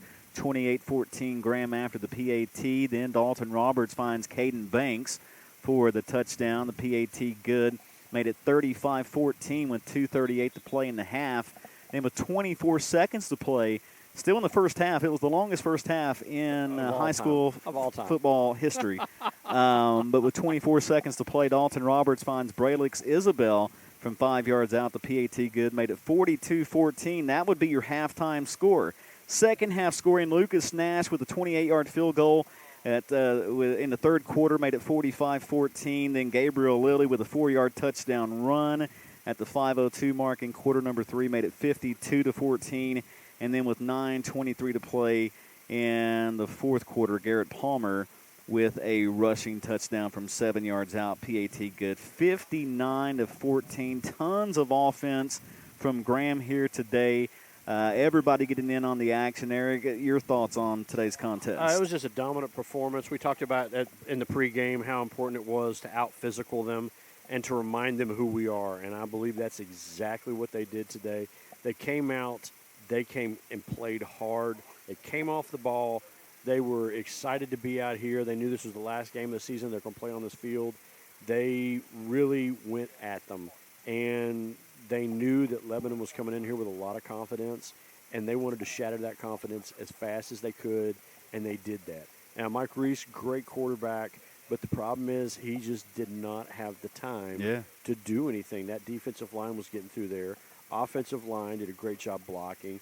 Backs and wide receivers, great job blocking downfield. So it was a dominant performance on all aspects of the game, on special teams, offense, defense. They did a great job. So Graham is getting better each game, and that is very, very dangerous for the rest of AA football. They win at 59-14 here today. They'll move on and have a Thursday night game next week. As mentioned earlier, it'll be the G-Men and the Tazewell Bulldogs Thursday night. In Richlands. In Richlands next week. Another variable to the equation there. Pregame at 6:30, kickoff at 7 o'clock coming up next Thursday night. Let's get to our offensive and defensive players of the game, being presented to you by the fine folks at Finn Castle. Eric, I know they've got some Halloween festivities coming up. They have some Halloween festivities today, actually. Today, yeah. Yeah, in an hour and 15 minutes, the kids' party starts. It is from 5 to 7 at Finn Castle. Everybody try to get up there and have a good time. The Halloween party. And then next weekend on the 31st, the adult Halloween party, which is from 8 to 10. So everybody go out there. I had food from there last night. I decided that I wanted to try I wanted one of these flatbread pizzas that these players of the game keep getting, and that poor thing didn't have a chance. It didn't have a chance. They're absolutely delicious, but I love the staff up there, the people. It's a really good place to go up there. It is a shining light in our area, and everybody should go up and support it and be there for them. They're good people, but good food, and really nice place to go up there. So, and we appreciate them sponsoring this. So, flatbread pizza. Players of the game, we're going to start off on the offensive side, and it could have been multiple players.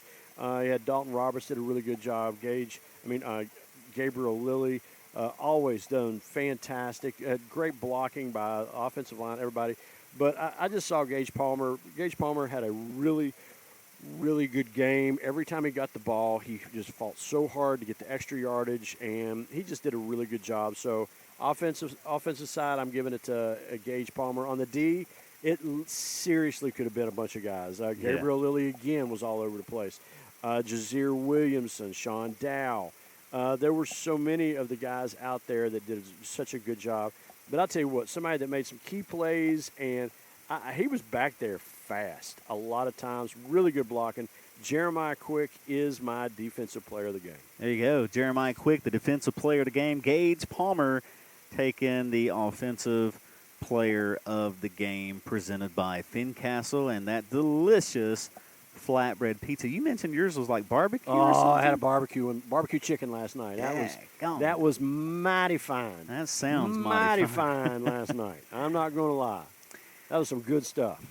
Again, G-Men back in action coming up next Thursday night as they will be on the road, but it'll still be a home game for the G-Men. It'll be at Ernie Hicks Stadium in Richlands as they take on the Tazewell Bulldogs Thursday night next week. Pregame at 6:30, kickoff at 7 o'clock here on Kicks Country. Congratulations to head coach Tony Palmer and the boys on another win in the Southwest District here this afternoon. I want to wish good luck to the cross-country team. They have regionals this week. Also, next weekend, I think, is regionals for competition cheer. Good luck to them. I think volleyball, their stuff's coming up. So you have so many different sports. This is that time of year. It is. Where so many of the fall sports, this is where the playoffs are kicking in, regionals, districts and regionals. And so good luck to those, specifically to them. And congratulations again to Graham's golf team for winning the state title last week. And then you'll have winter sports really starting to get started up as well with basketball and such coming up as well. Wrestling. So, wrestling. That's where I'm headed. Yeah, speaking of which, we got to let Eric go right now. You got to get down there.